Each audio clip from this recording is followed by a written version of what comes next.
Okay, I'd like to call to order the Committee of the Whole meeting for Tuesday, May 14th, 2024. First item on our agenda this evening is roll call. Raza? Here. Lancy? Here. Beck? Here. Piper? Here. Solfa? Here. Wolf? Here. Chanzit? Barron? Here. Lehman? Here. Ayazi? Malay? Ewer? Here. Sharon? Here. Vogelsinger?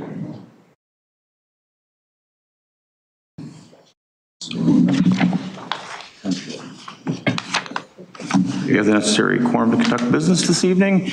Up second on our agenda this evening is a reminder to please speak directly into the microphone. If you come up to speak tonight, just adjust the microphone so you make sure that you see the green light come on and you can hear yourself in the background. Item 3 is approval of minutes from February 3rd, 2024, special cow meeting, city council retreat. Motion for those to recommend to council? So moved. Second. Motion by Solfa, second by Beck. All in favor? Aye. Opposed? Motion carries. And 0. Up next is item 4, which is items to be removed, added, or changed. Do we have anything this evening? Okay.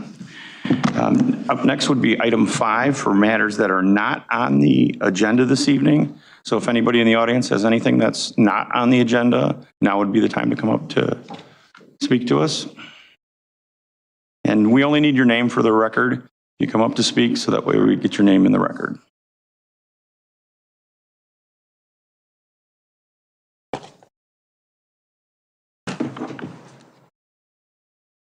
Ed? Good evening. My name is Bob McQuillan. Good to be back with you again. I came across an interesting statistic on bestplaces.net while trying to find the words for what I wanted to speak about this evening. Did you know that 52.6% of Batavians are Christians? We are all aware of the division in today's world, but what can an individual do to help change things? Better yet, how can a city like Batavia help change the world? I drove by the Jeffrey Schulke Government Center this afternoon, and something hit me. Outside of this building, we, the citizens of Batavia, proudly fly the United States, the state of Illinois, the city of Batavia, and POW flags on 2 flagpoles. Those 4 flags represent who we are. But we are much more, but we are also much more. If we truly say that we are a loving and inclusive city, shouldn't local groups be represented? The last few years, the city has flown the Pride flag during the month of June. During the month of June, Christians honor the Sacred Heart of Jesus. From researching the city's website, it doesn't appear that there is a policy on how to request a flag to be flown. I'm assuming the city council must approve any additional flags that are flown.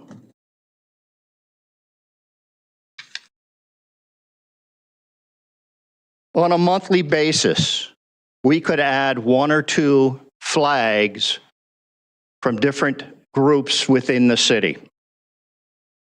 I would like to request that an agenda item be placed on the next city council meeting, that the Sacred Heart of Jesus flag be flown outside of City Hall during the month of June.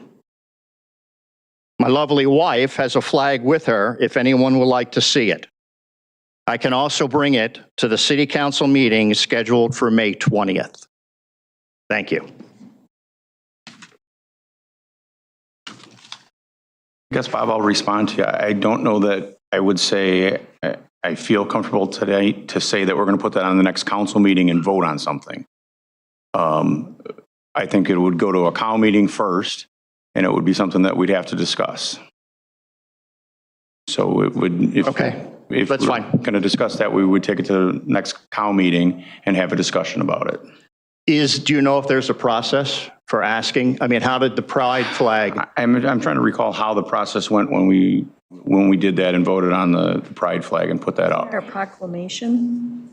I believe there was a proclamation written, but I'm trying to remember the process that got us to that point. I looked for the last 2 years, and the proclamation was read, but it did not include a flag. There was no wording of a flag. But let us research that, and we'll have that at the next COW meeting. We'll put that on the agenda at a committee of the whole, and we'll discuss that. Okay.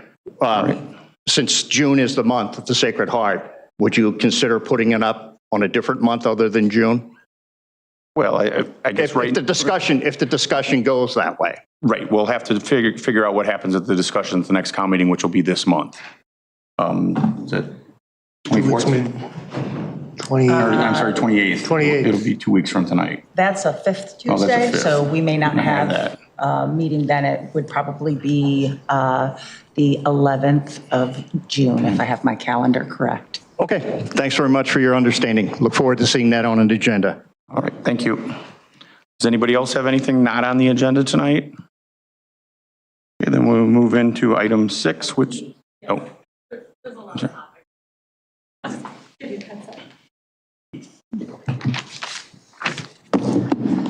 Good evening. My name is Tim McLean, and I have lived with my wife Jean on unincorporated Wagner Road for 25 years. Late last week, we received a letter informing us of the city's desire to annex our property. Apparently, all the other unincorporated lot owners on Wagner Road and others on Redant Road received similar letters late last week. Many of us are here tonight to express our deep concerns and vehement opposition regarding efforts to annex our properties into the city. We view these efforts as an obvious threat to our chosen way of life and as a prohibitive financial burden as well. If I could ask for a show of hands from everyone here who shares these concerns and opposition tonight. The letter we all received last week raises a myriad of unanswered questions, and we do not know with whom we should communicate regarding our questions and concerns. Our questions include, specifically, how many properties is the city seeking to annex, and which ones? How long has this annexation been under consideration by the city? What is motivating the current effort of the city to seek annexation of these specific properties now? How does the city believe that annexation would benefit the unincorporated lot owners and our surrounding neighbors who have all greatly enjoyed the existing character of our land and community for decades? How does the city envision that the inherent character of our land and community would be affected? For example, one of our neighbors raises chickens and maintains goats on their 5-acre property. How could their use of this land be consistent with owning a city lot? And perhaps most importantly to virtually all, how does the city envision the allocation of enormous costs to be incurred when all these lot owners are inevitably forced to hook up to city utilities following annexation?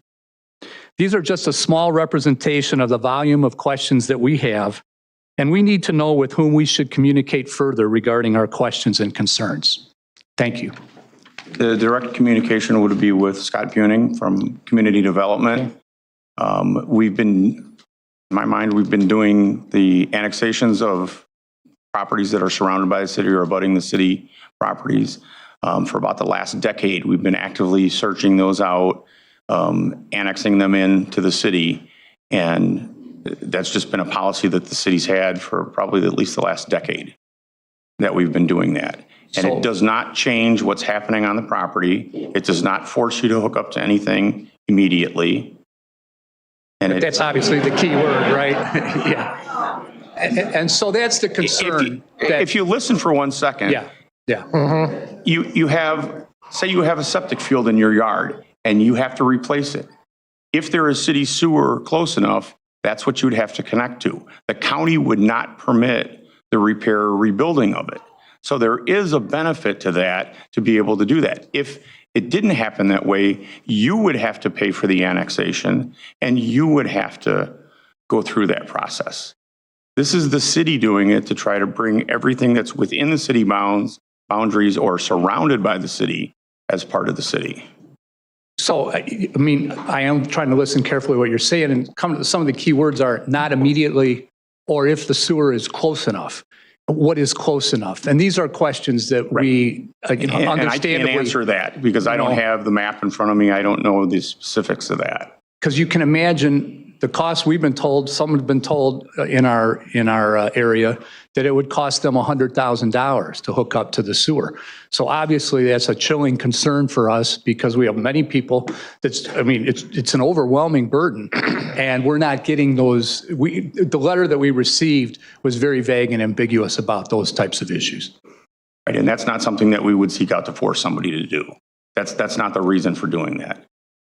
You know, we're not trying to get everybody hooked up to city sewer or city water. If you have a system that works and it works for another 50 years, you get to keep that.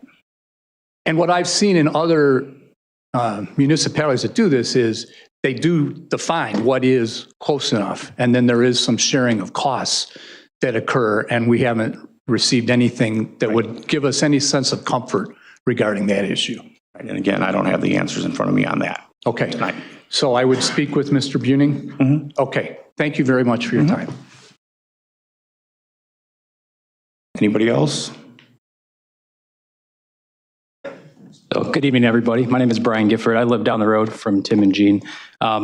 Just standing here to voice my concern as well in my opposition to the annexation letter that I received. You know, I moved to that property for a reason, and it was to be unincorporated. It's a little bit of a way of life. I see a list of benefits that were given, but I see no benefit actually in this list. To speak a little bit more to what Tim said, so 5 years ago, my septic system failed.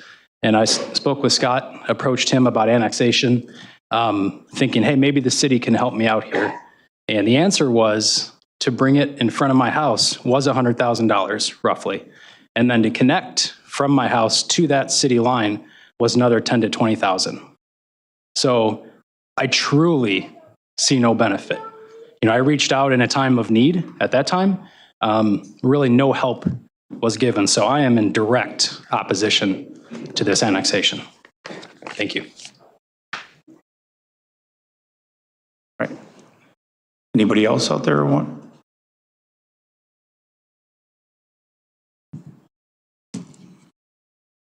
Hello, I'm Lisa Kimber.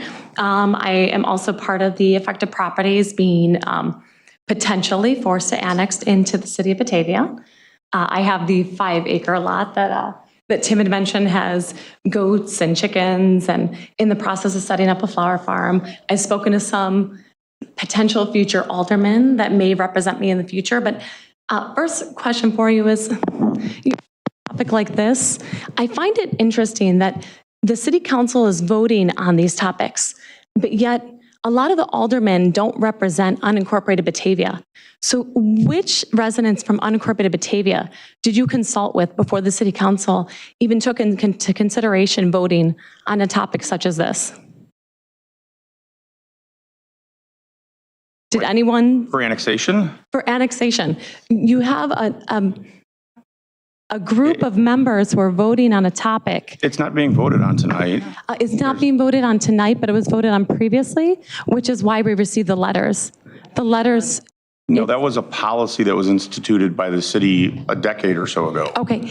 That we go around and look for areas that are contiguous to city property or surrounded by city property. Okay. And then So- we annex those. All right, so can I get a show of hands then from the city council members who are here now? How many of you were actually here 10 years ago when this topic was voted on? Okay, so only 2 of you, but yet the entire city council, it seems like this issue is continuing to be pushed forward by an old agenda when only 2 of the members here have actually voted on this. Not true. We've done it over time, so it wasn't just 10 years ago that it was done. It was done most recently, just a few months ago. Was it off Hart Road? Yeah, off of Hart Road. And it's unfortunate that that happened to community members on Hart Road as well. When you have these votes, though, do you actually bring in anyone from the affected areas to the seek homeowners. but you seek their opinions on these topics before you vote on them? Because we've received, to me, I don't know if anyone, And they can either contact city staff or they can attend the meetings where it's being discussed, and they have been afforded the opportunity, just like you are doing today, to address the city council on that matter. so this specific meeting, or what types of meetings are members are committee members like myself supposed to join before I get a letter? Because I would have loved to have known before I received a letter that these sort of things were being discussed about my specific property. I didn't receive a letter until last week. Our property has not been discussed by this council at all yet. Okay. To my understanding, from this is, and Jennifer, this is probably my interpretation from our conversation. I had called out, some aldermen to get an understanding of how this process works. And to my understanding, this was previously voted on by, the aldermen and those, in those groups. No, we have not. Property's never been discussed yet. No. Okay. So for these sort of, Other properties. Yeah, other And that's what I said, that we've annexed other properties within the city to bring them in within the city of Batavia. okay. So there are donuts throughout the city of Batavia that we've done that with. So every alderman that's on here has represented an area that has been annexed into the community. Okay, so my specific donut that you're referring to me as, I have a 150-year-old barn on my property. My property has been there for many, many years, obviously. My neighbors own the farmhouse that is right next door that used to be part of the property that I own. The surrounding area used to be cornfields, and it was then established around my my unincorporated area. So the city of Batavia chose to purchase property around my home. And now because you own property around my area, then we're considered a donut, and it gives you the right to potentially try to force us into annexation? We don't own the property. It's The city of Batavia. The city does not own it. But, okay. Private property Yes, owners own but all that. it's part of the city of Batavia. But Correct. because of the zoning laws and those sort of things that allowed those to become part of the city of Batavia, it's caused this donut. We didn't always used to be a donut. Right. So my concern is that now, because all of a sudden we're a donut, it gives the city these rights and abilities to almost force us into annexation against anyone's will. I don't know that anyone in my entire area of the 29 affected homes is on board with this taking place because of our way of living. Many of us purposely moved here because we intentionally wanted to live in unincorporated areas. I just moved here 3 years ago. I intentionally was looking for a home in an unincorporated neighborhood because I grew up in unincorporated areas. This is important to me, and I'm very concerned that this is something that feels like it's being threatened now. And I've had really great conversations with many of you, as well as Scott, and I appreciate everyone's time and hearing me out, listening to my frustrations. But I'm concerned, because even if I have an annexation agreement, it allows me 20 years of an annexation agreement. I didn't move here with the intention of just being here 20 years and having my property protected, to have this, what I'm creating is like a farmland protected. I want to ensure that my children, when they inherit this property, will also have this property protected so that they can continue to raise goats or chickens or have a flower farm should they choose. But it seems like that is now being threatened. I might not even have that as an opportunity.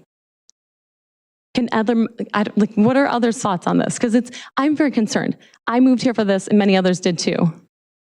If you have a list of those specific provisions, those specific protections that you want baked into an annexation agreement, is that something that we can work into an agreement? Yes, I talked to Ms. Kimber about it, that, if she had specific concerns about the animals or other things that are being done on the property, that yes, those are things that could be incorporated into an annexation agreement. But Scott, can you clarify? That is up to 20 years. That's correct. That's by statute that we are limited to 20 years, correct. But if I stay unincorporated, I have those allotments longer than 20 years. I did not move here with the intention of moving in 20 years. I love the property that I have. As I've spoken to many of you, I feel I'm a good steward of the land. I invest a substantial amount of money every year in planting native species and those sort of things. I'm improving this 5-acre lot that I have, and I would like my children to one day inherit this and be able to do the same things on it that I am doing now, and not have that 20-year period cut off in 20 years. So maybe Scott can correct me if I'm wrong, but if you remain the owner of the property in 20 years, if you want to then renew that agreement, the statute will allow it. It's just a 20-year time limit in terms of the annexation agreement is the time limit for the original agreement. But can it be then renewed? No, It unfortunately cannot. No, cannot it's a be. 20-year limitation by statute. Now, the city council at that point in time may elect not to make any, specific changes to it and let her continue doing what she wants to do. But, the guarantees are specifically limited to 20 years in the agreement. Okay. Thank you, Scott. I have a ton of other questions, but I will let others get up, so thank you. And know that this item will come up again at a future COW meeting. So there will be dedicated time for our discussion and public input on the annexations in that area at a future COW meeting. Forgive me if I may, just. You need to come up and use the microphone. We need to get it on. That was what I was a little uncertain about. What's next in this process, and at what meetings will this issue be addressed? So certainly contact Scott with any questions that you have, and Scott will work with any of you who would like to, as you've indicated, have some alteration to the annexation agreements and things that you would like to see in there. The hopes is that we could come to an agreement on a voluntary annexation, but if we're unable to do so, if it becomes an involuntary annexation, then that gets scheduled for a committee of the whole meeting, and it will actually be an item on the agenda, and there will be discussion by council and the opportunity for you to address council about it before they vote on it. And as I understand, what kind of notice would we have for what meeting that would be at? There will actually be a mailed certified notice. If we elect, there's two different things. If there's a voluntary annexation, we would work with you and advise you of the meetings, and plus there is a public hearing on any annexation agreement that happens. If it is an involuntary annexation that proceeds, you get a certified notice from the city about what dates the meetings will be discussed, and then it'll be moving forward. But you would get a certified notice about it before we would take any action. That's helpful. Like a couple weeks, or do you know? We're talking, by the time we get around to it, it's going to be a couple months at this point. So. Okay, and is it like the committee of the whole where this gets addressed Correct. again then? Yes. All right, thank you very much. Those are on Tuesdays. Okay, thank you. I just have a clarifying question. So let's say somebody has a property and they don't take any action to do a formal, and let's say they have a farm. What happens to their property if it gets involuntarily brought in? Do they then lose that farm and it becomes whatever is zoned for that district? What we typically have done is allow the use until the property changes hands. Right, yeah, well, actually, to clarify further, if the use is legal under county zoning, it is allowed to continue as a non-conforming use. And as long as that owner and any subsequent owner continues to do it within the parameters of what they were doing, that can continue indefinitely. So they're allowed to run it as a farm, have animals, whatever the case may be, for an indefinite period of time. Thank you. Okay. There's no one further, then we will move on to the consent agenda. Alderman Beck. Your Honor, the consent agenda reads as follows. Resolution 2024-77-R, authorizing execution of the contract for the 2024 street resurfacing and sidewalk replacement program with Geneva Construction Company. Resolution 2024-78-R, adopting IDOT Resolution BLR 14220 form to appropriate $1,640,419 from the state motor fuel tax. Ordinance 2024-42, amendments to the official zoning map for multiple properties, 501, 502 Ellen Lane, 427, 502, 503, 514 Roberts Lane, 503 through 625 Odd, and 504 through 608 Even McKinley Street, 1017 through 1111 odd and 922 through 1018 even Walnut Street, and 1119 through 1125 odd Morton Street. Ordinance 2024-39, amending the text of the zoning code, section 4.216, electric charging stations. Motion to approve of a bid to sell land at the northeast corner of Main Street and Deer Path Road. Resolution 2024-75-R, approving task order number 9 with HR Green Incorporated for a River and State Street retaining wall and stairs rehabilitation. Resolution 2024-74-R, approving contract with TransGuard Solutions for substation wildlife fence installation. Resolution 2024-79-R, approving a contract with Mead Inc. to perform 35 kilovolt underground circuit upgrade at 1801 Suncast Lane. Resolution 2024-76-R, authorizing execution of a contract with Hor Construction Inc. for the 2024 storm and sanitary sewer lining project. Ordinance 2024-44, declaring certain property to be surplus and authorizing the sale. Ordinance 2024-45, authorizing exercise of an option to purchase real estate and execution of a purchase of sale agreement for 910 through 916 First Street. I would move we approve the consent agenda as read. Second. Motion by Beck, second by Lehman. All those in favor? Aye. Opposed? Okay, motion carries. It's now 11-0. Okay. Next will be item 7, which is ordinance 2024-40, amendment to the official zoning map to modify a planned development overlay district granted by ordinance 19-15 and modified by ordinance 21-45. Welcome, Zach. Alrighty. On the May 1st, Plan Commission Zoning Board of Appeals meeting, a public hearing was conducted to amend the existing planned development and a conditional use permit for a bank and other financial institution with a drive-through use facility. Ordinance 2024-040 would amend the official zoning map to modify an existing planned development overlay district to allow a monument sign on the property of 1992 McKee Street and to allow 14 parking spaces in excess of the zoning code's maximum parking regulations for a total of 20 parking spaces. The Redmond Company, on behalf of Earth Movers Credit Union, has applied for a conditional use permit to locate a 3,100 square foot drive-through credit union.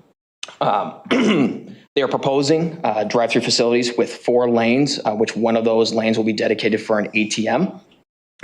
In part of this, with the drive-through, a conditional use permit is required due to the traffic potentially that's generated from it and the necessary stacking required.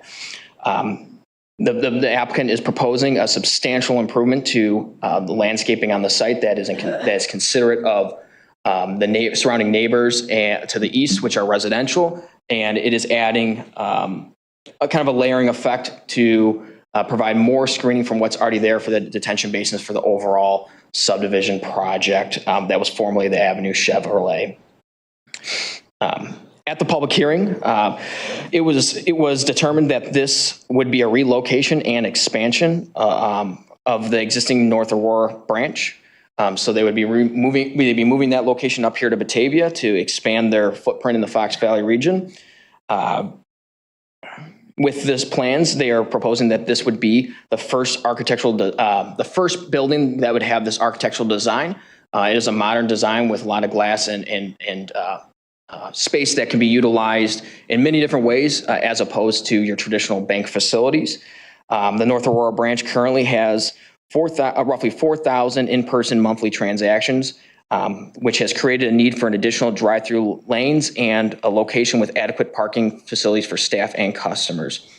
Again, the applicant has requested through the plan development to allow for 14 additional parking spaces for a total of 28 parking spaces on the site. Staff recommends that the committee of the whole approve ordinance 2024-40 and 2024-041 as presented. I have the site plan showing the landscape up on the screen. Staff does have several conditions that would fill in the gaps with ground cover.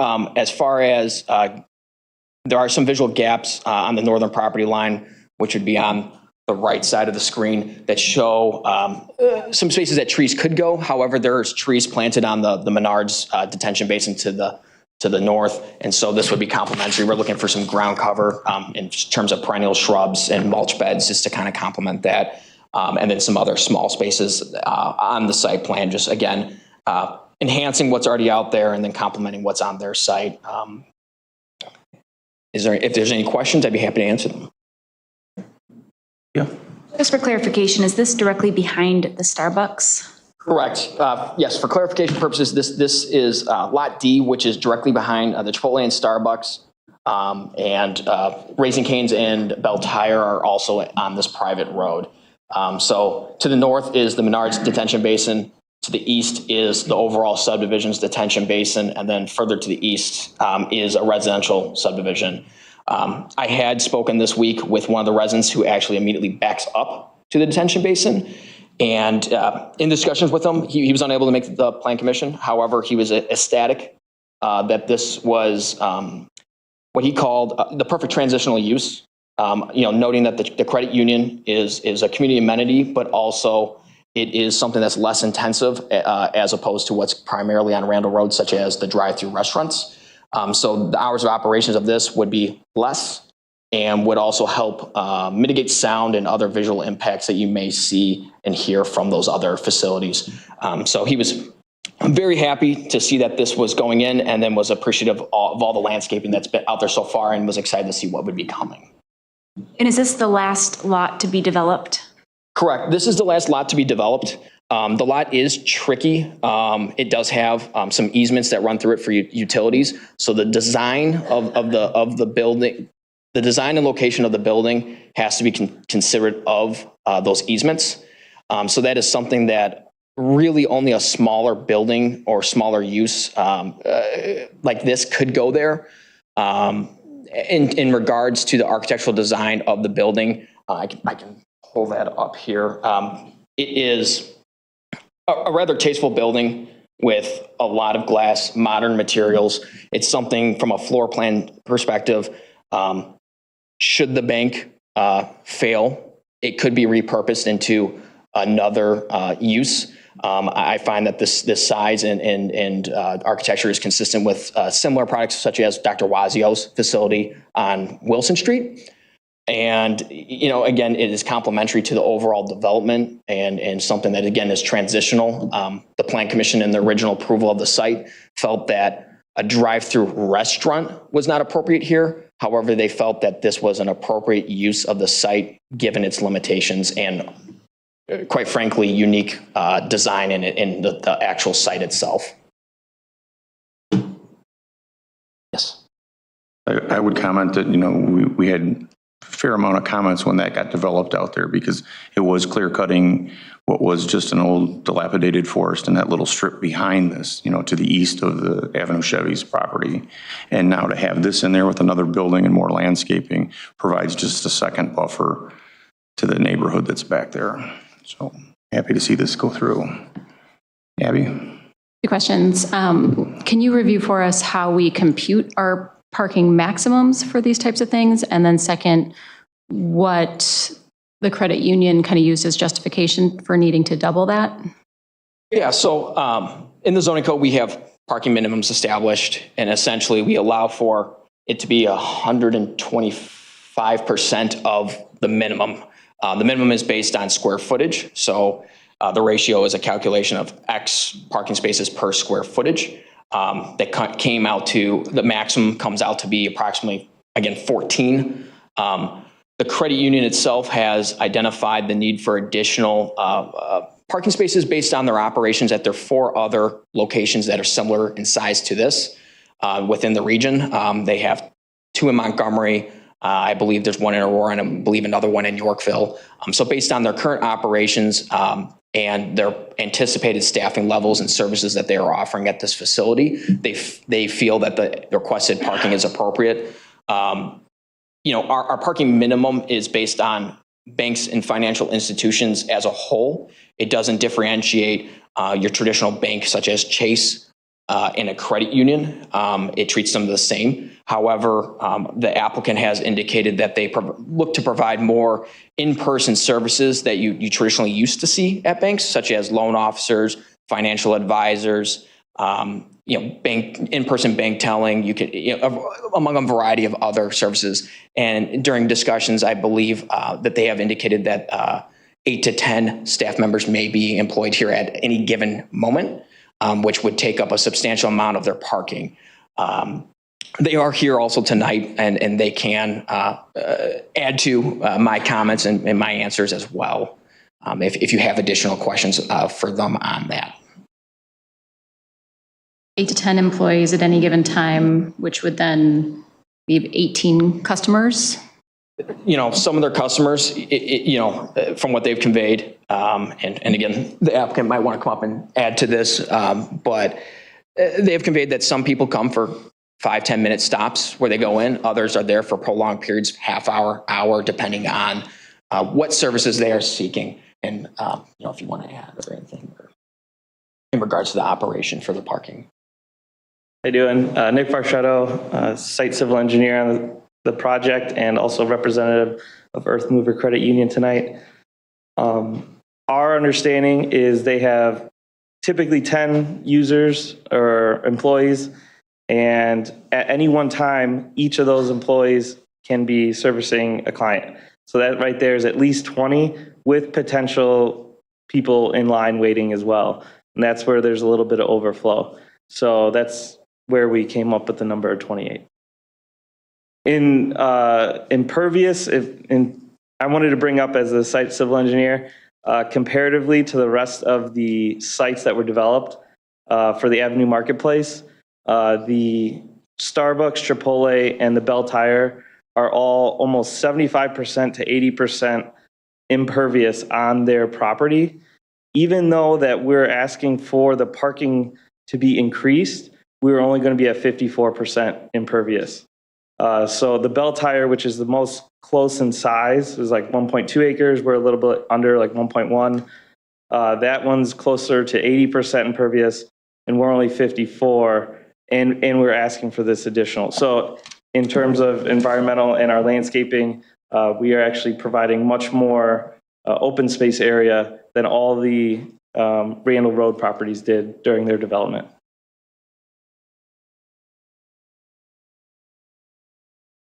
Yeah, Zach, just want to point out, I also was the civil engineer on the Avenue Market subdivision and then on each individual lot. So if there was any questions on there, I can also speak to those. Questions? Okay, thank you. So if there are no other questions, Abby? I think I make this comment every time that I'll feel comfortable voting for these when I feel like there is an alternative that we are proposing to developers that want to have variances in terms of pervious versus impervious, and we still haven't had that conversation, so I'll be voting no.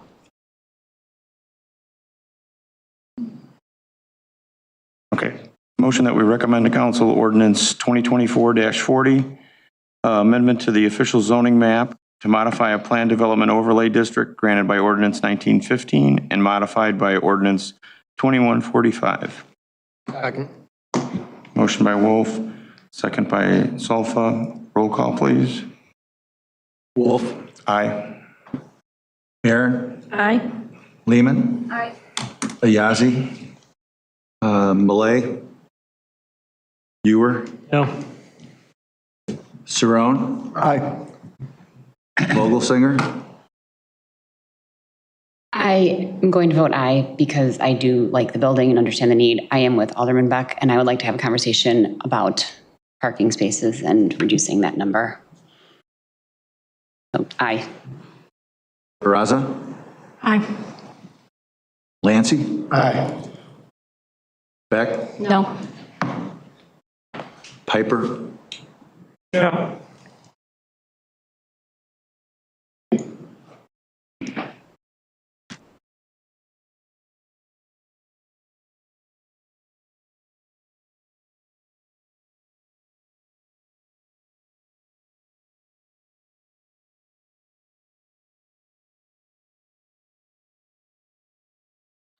Okay, that'll go on to the council with a positive recommendation, 8-3. All right, up next is item 8, which is ordinance 2024-41, granting a conditional use permit for a bank and other financial institution with drive-through facilities.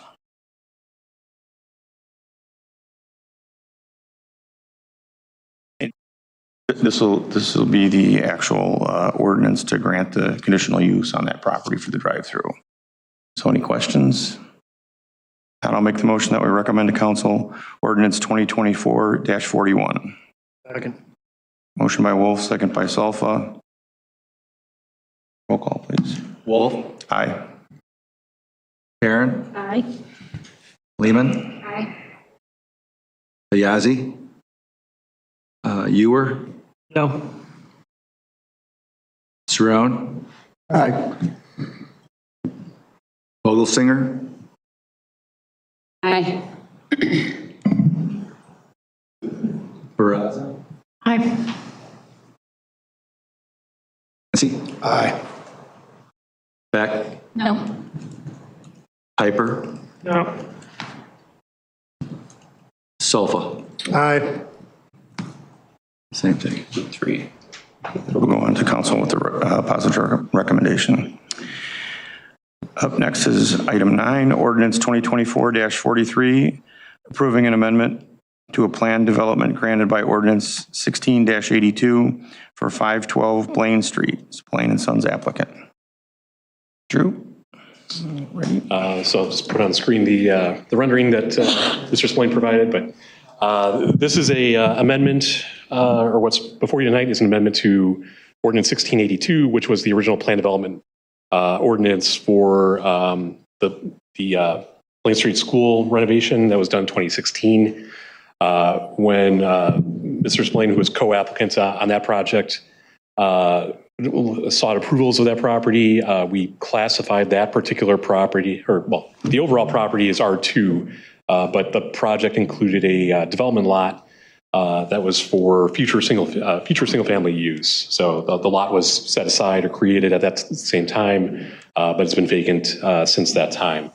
So Mr. Spillane is looking to put a single family residence on the property, and he is looking to over the garage have a secondary dwelling unit, which is allowed by code in the R1H district, which provides under the plan development, the regulations for this particular property. As part of it being an R1H property, he is looking for floor area ratio relief. The district or the regulation would be for a 0.5. He is looking to have a 0.7 floor area ratio. The other major modifications he is looking for are related to the garage.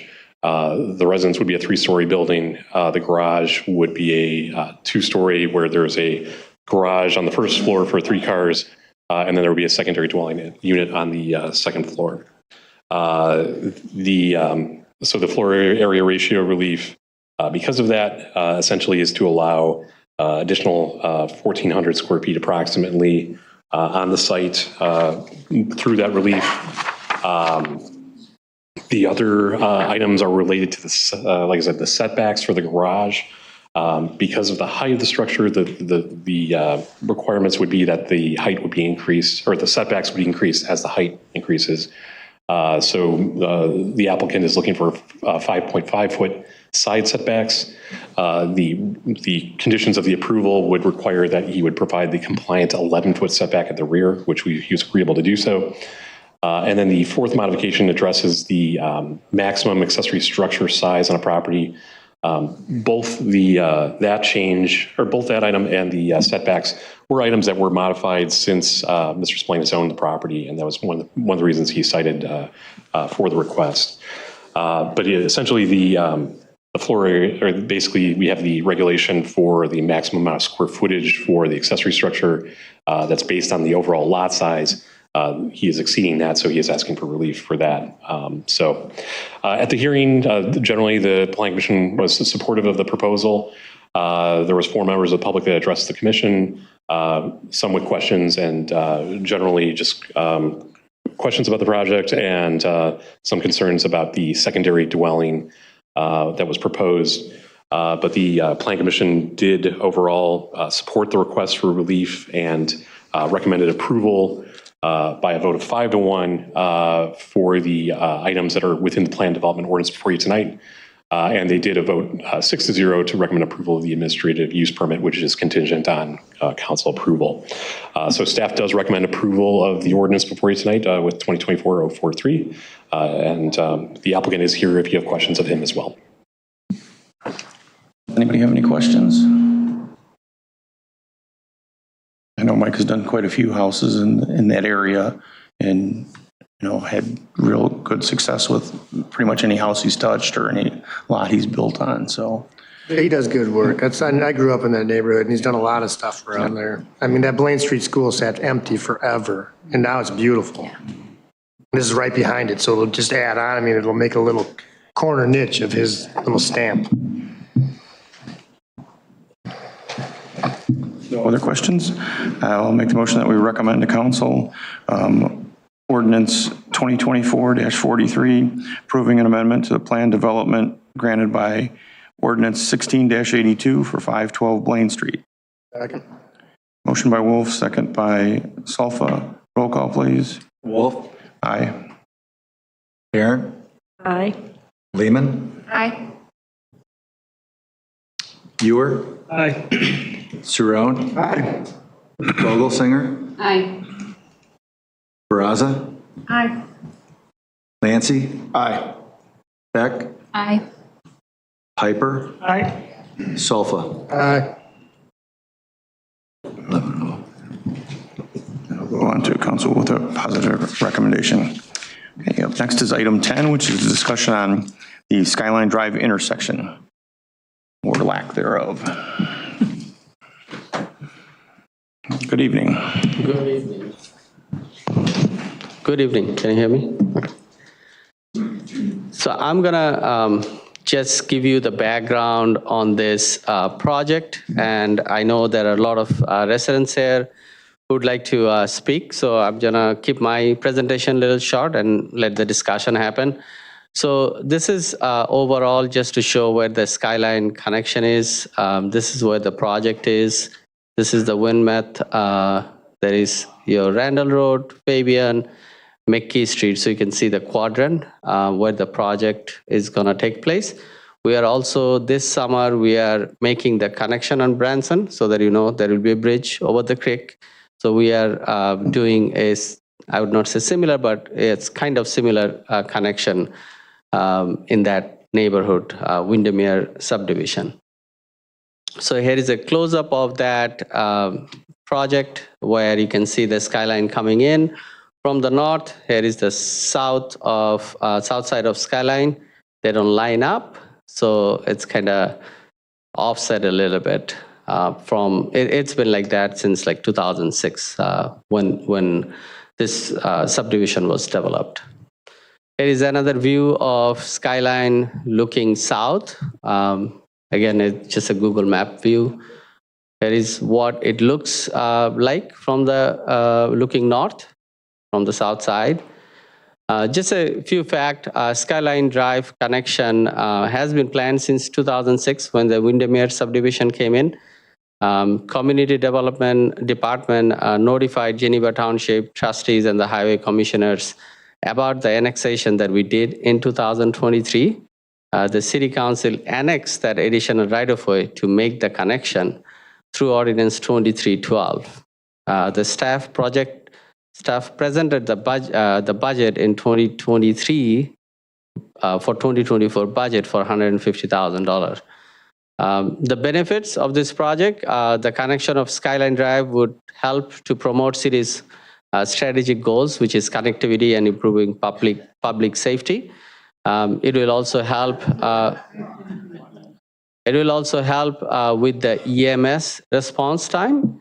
And another access to the subdivision that's now disconnected through this Skyline Drive. And obviously, it's a connection during emergency. When there is an accident or some roads are blocked for various reasons, people can take this road to go to their destinations.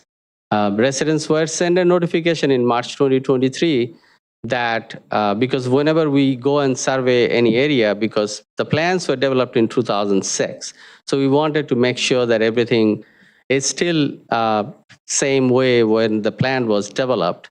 So we send a notification saying there will be surveyors, it's mostly engineering staff, that they are working in the area, and we told them that subsequent communication will be sent to them about this project. We have not bid it out yet. It's still in the planning process, but we thought we have actually received few phone calls, emails from residents, so we thought it's probably a better idea to bring the residents and everybody in, discuss the project, and see what the council wants to do about this project going forward. So the project hasn't been bid, a contractor hasn't been chosen, or anything hasn't happened yet. So with that, if you have any question that I can answer, I'll be happy to answer. Anybody have any questions that were hot? In your research, when you were putting this together, do you recall or find any evidence of why that was put in offset and not connected back in 2006? I think when it happened, when that subdivision was built, was that just a mistake by the contractors and the developer? No, I think actually at that time, they developed a plan to widen the southern part of Skyline. I'm calling it southern just because where the offset is, and to connect to the northern part. I didn't see any research on it. What my guess would be that how they put the plots in, the houses, they wanted to make sure that everything lines up, and they didn't want to make any of the lots smaller, by turning it. So it's a straight road down. I just remember when it was built and after realizing, going out there that was not connected and not right, that it just never came back up to be redone. It was always planned that southern portion will be widened to slowly move to meet with the northern part. So it seems like the plans were developed in 2006 with that intention itself. Does anybody else on the council have any comments or questions? Yeah, I do. Go ahead. Do we know, was the neighborhood on the Batavia side built prior to the neighborhood on the Geneva Township side? I would think yes. I don't know that answer, but I would think yes. No? Okay, I need to stop everybody. Unless you're at the microphone, using the microphone, you do not talk. I don't want to hear anything from the public in that respect. Respect everybody else that's up here having a discussion. We will listen to you and we will not interrupt you. Thank you. I don't know. Go ahead. That's what I would guess. Okay. And do you know, at any time, are there any plans to put sidewalks into Skyline on the Batavia side and connect the sidewalk? So Batavia side has sidewalk already. So if you are asking whether we are going to extend it, we will need right-of-way from the residents to build sidewalk because we don't own any property or any right-of-way on the south side. Okay. But yeah, if residents are willing to give right-of-way, we can build the sidewalk. But it's more than just building a sidewalk because they have open ditch system, so we'll need to have carbon gutter, we'll need to have storm system, unless we haven't surveyed that portion. So we don't know the viability of just putting the sidewalk on a ditch section. It's possible, but we haven't looked at all that. Do you know, are there any issues from on the Batavia side that may require some of the infrastructure to be placed in upcoming years? Can you repeat the question? Or Any infrastructure, because you mentioned there's no sidewalks because we don't own that, no curbs or anything. I wasn't sure because I know it's very hilly through there as I drove through both sections of the area to take a look at it. I just noticed the hills and I wasn't sure if there had been complaints from the Batavia residents as far as any flooding issues that they've encountered with that. No. Alderman Behrens, you keep referencing the Batavia side. You mean the unincorporated side? The skyline, I guess the south side, is that, On the south side is unincorporated. it's unincorporated? Yes, Okay. yeah. Geneva So the Township. Batavia, in this context, the Batavia side would be the north side. So the south side does not have sidewalks. It has the ditches. It's the unincorporated area. Okay, Yeah. thank you for clarifying that. All right, done. Any other questions? Councilor Sarah? Yeah, I have, this is my neck of the woods. Along the lines of the hills, a huge concern that I have with this project is when you showed that the way that they're misaligned, cars traveling southbound from Fabian would essentially run into any pedestrian or cyclist heading north on Skyline. I understand based on Gary's drawing that the street is intended to be widened, is that correct? Yeah. Significantly so? I would say yes. Define significant, but it will be. Enough to prevent a car running into a person, or? Yes, yes. It will be a soft transition into the south side. Okay. The road is hilly and curvy. At the bottom of the hill, if you were to come all the way from Fabian, if it connected, you would go downhill the whole way. Generally, as I drive downhill, I pick up speed. That hill stops, and also if you're coming northbound from McKee, you are driving downhill. Both of those roads go downhill until they meet at an intersection that only has a two-way stop right now. If this project were to go through, is there a possibility of making that a four-way stop?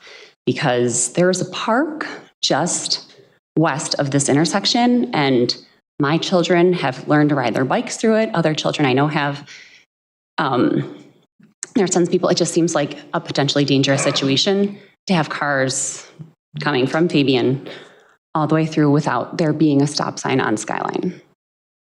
That's something police department will look at. I will defer it to the police department to answer that. That would be in the township, though. So that actually would be up to the the township. Because Alderman yeah. Vogelson, are you talking about Skyline Drive and Pine Needle? Is that the intersection? Skyline and Spring Green is the intersection where Spring Green has the stop signs, but Skyline does not. And that is like the low point of Valley there. the valley. Yeah, exactly. I think that would be the township's decision. Yeah, You know, because it's to put that unincorporated. in there Right. as it being in an unincorporated area. So we wouldn't be able to have the power to put a stop sign there? Or would we be able, is that where an intergovernmental agreement could possibly take I think place that if this could is be part of- mutually? That could be part of this, because I think that that is important, that we look at it at a bigger picture, not just the connection, but what does that connection provide? How does that connection get? Yeah, thank you, Rahat. That's the intersection. So at that intersection too, there is bus stops. There is kids there regularly, different times throughout the day. And then just a little bit off to the left, you see that loop, that's a park. So kids from the neighborhood that I live in and the new neighborhood will travel there. So I think, and Rahat, could you show just a little bit north on Skyline too, where that curve is? There is all that foliage and the curve. I'm not saying I want to remove the foliage. I like trees, but you can go further down, sorry. Just right there, it is hard to see what's coming. So if there were to be a stop sign added, I think that signage in advance too.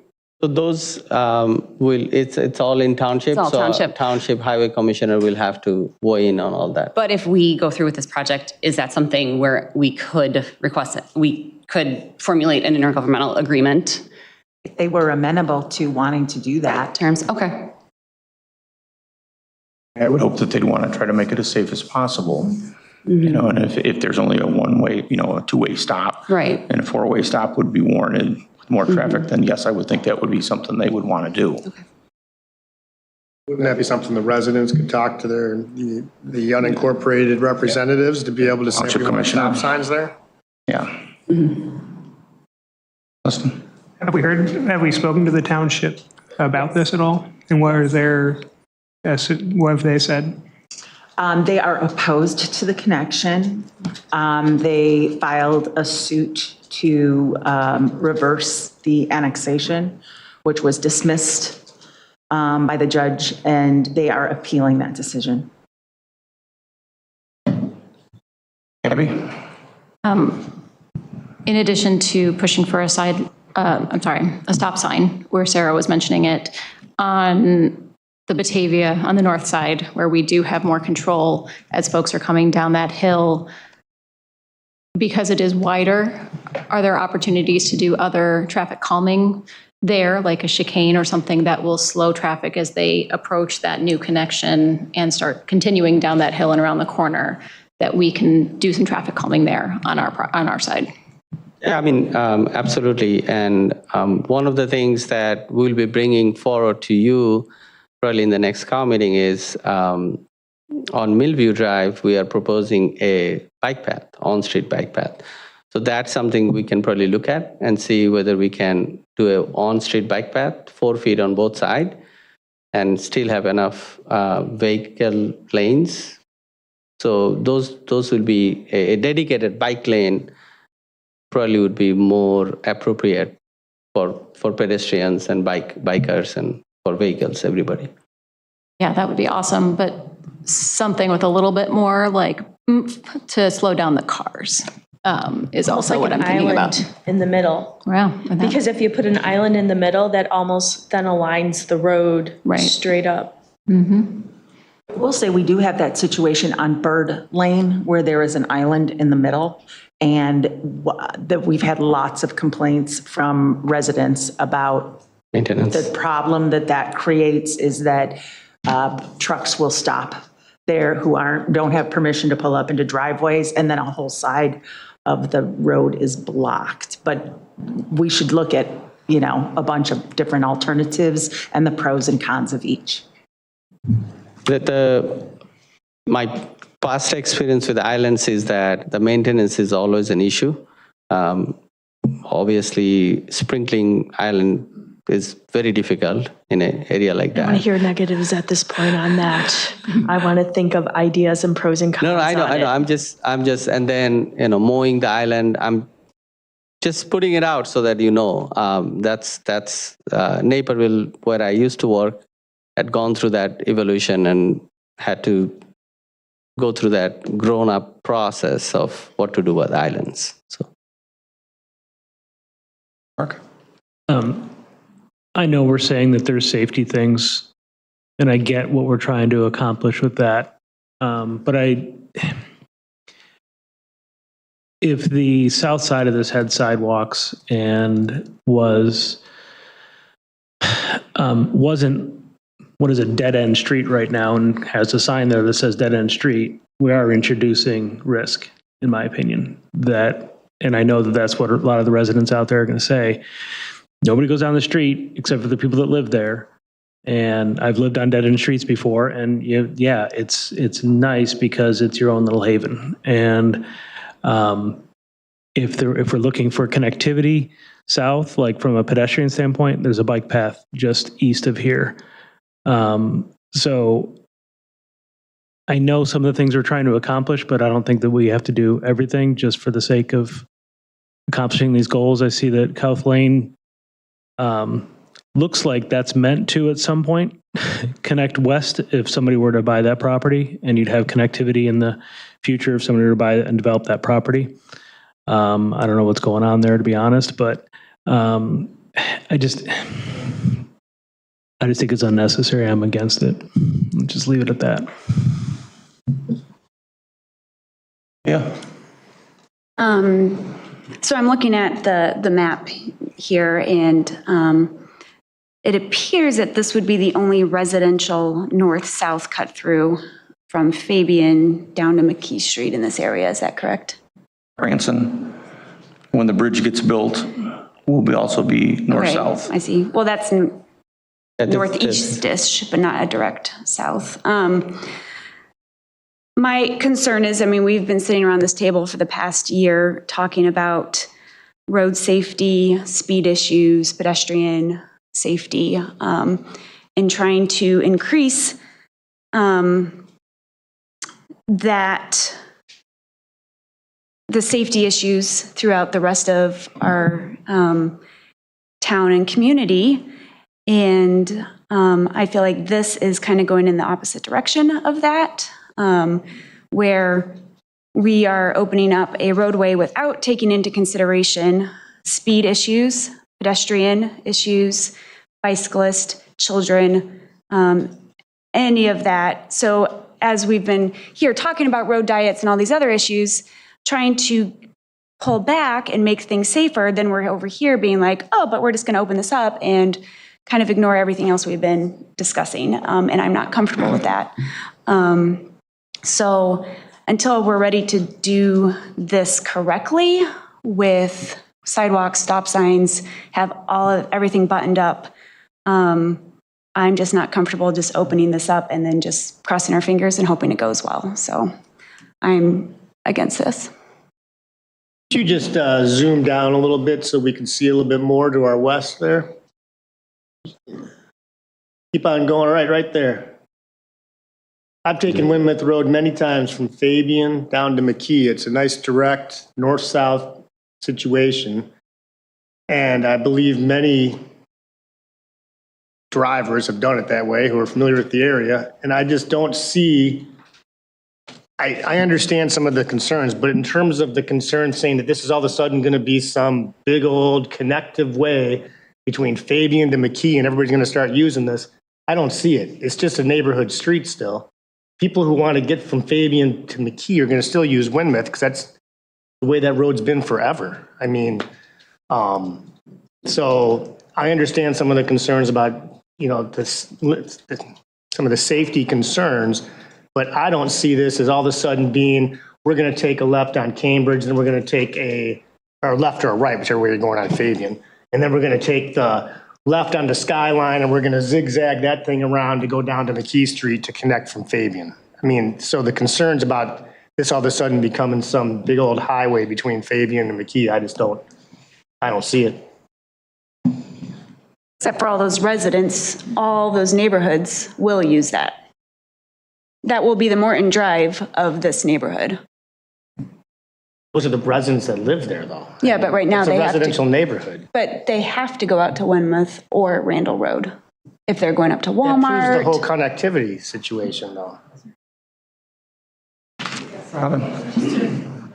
Obviously, we've gotten a lot of input from residents on this issue, and I'm guessing that most of the residents here tonight are going to speak up against this connectivity, but I do want to say that I have gotten several emails and several residents of the neighborhood who've reached out to say they are in support of this because they do want that connectivity to be able to get to where they're trying to go. So just another side of it. And I was going to point out that the connectivity issue, to me, lends to an easier drive to do that. If I have to go all the way out to Windmouth to get through there to get back to Fabian so that I can go to the clinic that's out there, I'm going to drive whatever the speed limit is, and me normally a little bit faster. If I'm going through a residential neighborhood and there's kids out there on their bikes or walking down the side of the road, I'm not going to drive as fast. And it's an easier pathway to get through there. Yeah, but Alan, we've seen people drive on Morton. Not everybody drives responsibly. I understand that. And again, we can't legislate against somebody that's a bad driver or that wants to break the law. But we get to make decisions right now on how we move forward with making our neighborhood safe. Right. And I think making it connected is better. If we force that traffic out to Randall or we force that traffic out to Windmouth, that puts people in a different mindset to drive. But those and roads in a are different created area. for traffic. And this is needed for connectivity, and it was supposed to be put through when the development was done. And somewhere along the way, we as the city dropped the ball and didn't get that to happen. And if it would have happened then, it would be done and we wouldn't have this meeting right now. We'd have that connectivity and we wouldn't have the issue. Sarah? To your point, I carpool. I live on Trout. I carpool with somebody that lives on Senate. I can see her house. I pick her up 5 times a week to drive to Marmion.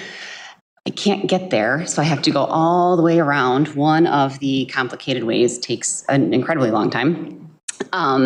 So this would make several days of my life easier. Also on McKee, I live right where the speed limit goes up, and I hear the pickup trucks, not to stereotype, whatever, there's drivers of all kinds of cars that speed, but I hear these vehicles just slam on the gas as they go down McKee past my house.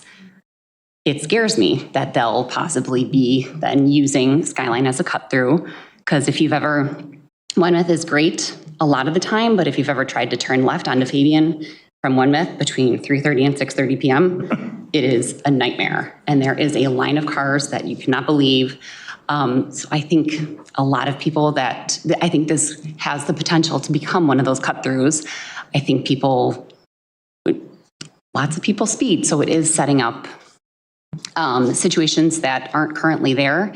And my biggest concern is that we don't have the control to say, we're going to do this and we need to add a stop sign to make it perfect. We can't do both of those things. We now can't add the sidewalks.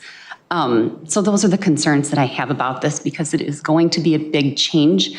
And I know change is scary whenever it happens, but I think that this situation is unique with the different government bodies that are involved. I guess I'll address the scary part about not having a sidewalk out there. I grew up out there. We never had sidewalks. We rode down Main Street to work or to school, and basically you had to watch out for semi trucks at 7 o'clock in the morning on your way to school from Weymouth Road to Gustafson School. And the reality of not having sidewalks in neighborhoods is all over this city. We have different neighborhoods, east side, west side, that have no sidewalks, that have no curb and gutter. And then we have a section 3 blocks beyond that that's brand new, that has sidewalks, curbs, gutters, everything, and they coexist fine. Kids know how to do that. People know how to do that. So I don't worry about that. It's the distracted drivers that I worry about. Well, and setting the up, speeding. making sure that for that exact reason, I'm less concerned with the sidewalks than many other things. I just kind of exactly what Leah said. I would like to make sure that we can do this right if we're going to do it. I am in full support of connectivity. This would make my life a great deal easier personally. I just am hesitant because of the reasons that I outlined, and sidewalk is definitely not the top of the list. And I think before we were to go through with this, we are going to have a meeting where we have a representative or we have somebody here from Geneva Township, and we go through and we talk about what would be the best thing to do out there. And, at Abby's point, what's the best thing to try to slow traffic down? What's the best thing to try to direct pedestrians out there? Try to come up with that and make that part of the plan before we finalize this, before we go out to bid for it, and try to make it the best thing we can. Because I think the design of the neighborhoods that are out there were designed to be connected. Skyline Drive was not meant to be a dead end forever. I mean, I was out there when most of those houses were built. There used to be a gravel pit at the end of one of the cul-de-sacs out there that was the best place to play in town. And it's gone, but it was fun. And, that kind of stuff will still be out there. The farm fields still aren't developed. Thompson's Farm is still sitting empty. There's a lot of land left to be developed out there, and there's a lot more connections that'll have to be made. Because not everybody is going to be able to go out and, like you said, make a left-hand turn onto Fabian. And it is a nightmare to try to get out on to Fabian. And I want to agree with what Alderman Barraza said. I have also heard from several residents that are in favor of this project, and I understand those reasons too. I've heard from more that are likely here tonight, but yes, I've heard from people that are in favor of it for the reasons of the connectivity. So, Anybody else? Listen. I say, won't the bridge going in on Branson Drive provide a lot of that connectivity that we're discussing while still having, I guess, more balanced amenities on either side, such as sidewalks and... You still leave these two neighborhoods separated. Yeah. And the idea is not to leave them separated. The idea when they were designed was to connect them. Understood. And to ignore that, I think, is wrong. They aren't completely separated, though. You can walk and bike between them, you just can't drive between them. And they are fairly close together, is, I guess, my one point.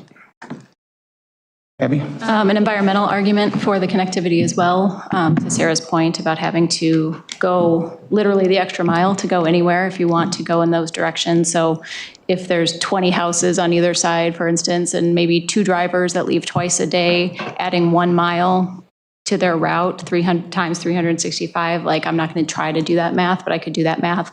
And just the, so the vehicle miles traveled, that number is huge. The greenhouse gas emissions that leave the cars as a result of those extra miles traveled is huge. So in the Greenest Region Compact and the Climate Action Plan, connectivity and these types of projects are a component of that. Anybody else? I think now we're going to take some public comment. I'd like to set a few ground rules here. Probably about 3 minutes is what we're going to give people to talk. If somebody else has already said the same thing you want to say, unless you have to say it again, agree with somebody that's come before you. Let's keep it civil and we'll just go through this as quickly as we can. And we only need your name for the record. My name is Brian Schutte. So I'm one of the residents of the Spring Green subdivision. I live on Pine Needles Court, actually, so I'm well aware of kind of this project. I grew up in the area as well. So similar to Alderman Wolf, you know, have a good idea of the area and just sort of, you know, what it looks like. Since really learning of this project, all of us residents, in April, essentially, we've all sort of noticed and expressed similar concerns to one another and noticed that because we were all having the same sort of concerns, we looked at what was the best option to sort of convey that to the council and city of Batavia. We entertained the idea of forming a citizens committee. I'm proud to say that we've done that and have a few representatives here tonight. We'll be giving a short presentation, if that's okay, to the council. One of the ideas here is because there are so many voices, and I'm sure as you guys have gotten the emails and the calls and all of that, especially the engineering, to that same effect, it was spreading the word and having invited those questions and comments. You know, people felt free to reach out to you. But to condense some of those concerns and take a few of us who are residents there of the neighborhood and really give time to researching this and looking at it, and hopefully even be liaisons to work with you as residents of the community to have meaningful discussions about it and provide information to you as well. So if there's anything that we can do to fill in the gaps, that's one of the goals of the Citizens Committee, make ourselves available to you. Kind of without further ado, I'm going to introduce some of the members of the Citizens Committee. There's 7 of us currently. So the first one I'd like to introduce, if you guys would just like to stand kind of as I read out your names, is Ron Hine. He's a board member from the HOA of Windermere, which is the subdivision to the north. There is Bill Johnson. He's, feel free to stand, Bill. Yeah. He's resident of the Spring Green subdivision, actually my next door neighbor. Myself, Brian Schutte, Spring Green subdivision. Then we also have Greg Hussman, who is a resident of the Clover Hills subdivision, which is just west of Spring Green. Clover Hills Park was the park that you were discussing, so that's all of Clover Hills. Also Steve Christensen, another member of Clover Hills there as well. Keith McLeod, standing in the back there, Keith. He's actually a resident south of McKee. So he lives on Tyson Trail, which is a small cul-de-sac that comes off of there. There are a few homes on the south side of McKee that are also impacted by this as well. We've also reached out to Trout Farms. I was reaching out to HOA presidents. They didn't feel like they wanted to really lump in that lot in terms of having a strong stance because it's actually Sarah Vogelsinger's husband is the HOA president. So they felt there might be a conflict of interest if they were strongly opposed to it, perhaps, or one way or the other.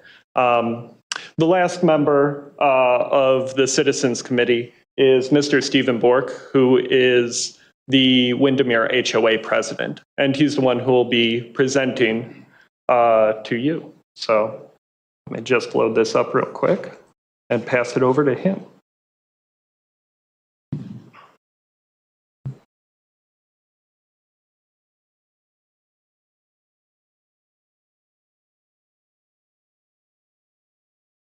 Thank you very much. Good evening, council members and directors. We appreciate the opportunity to speak about this.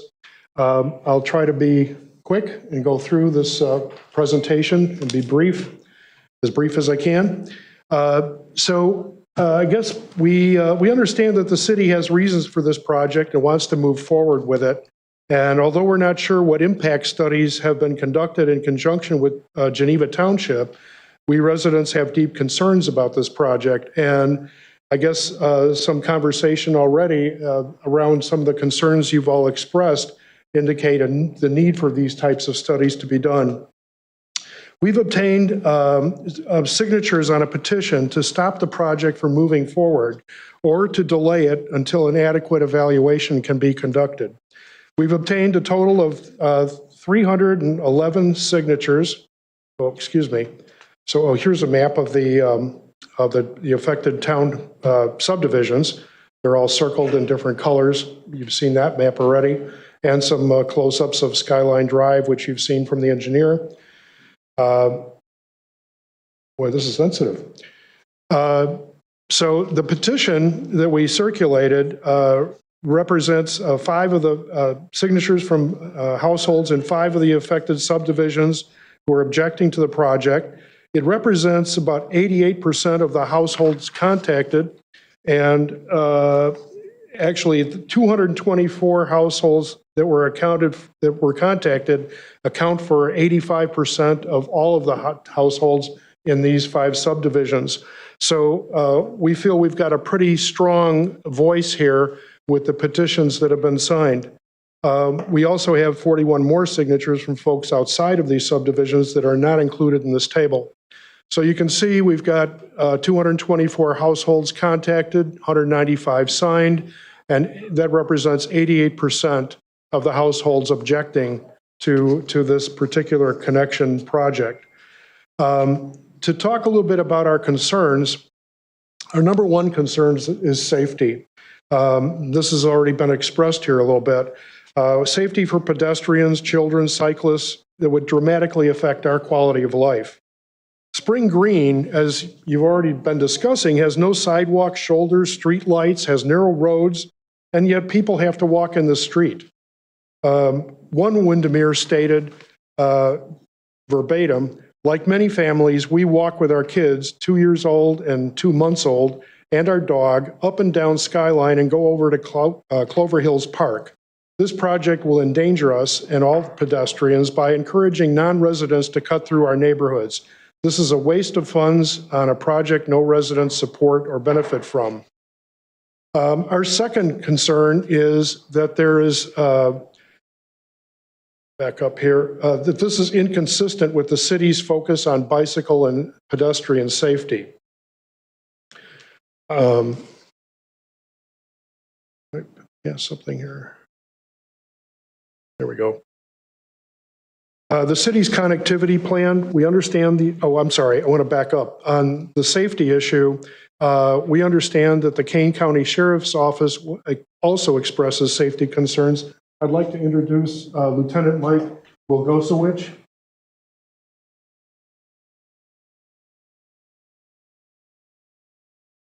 Good afternoon, thanks for having me. Mike Wilgosewicz, Lieutenant with the Kane County Sheriff's Office. I've been sent here to voice the Sheriff's Office opinion about this. We agree with the committee.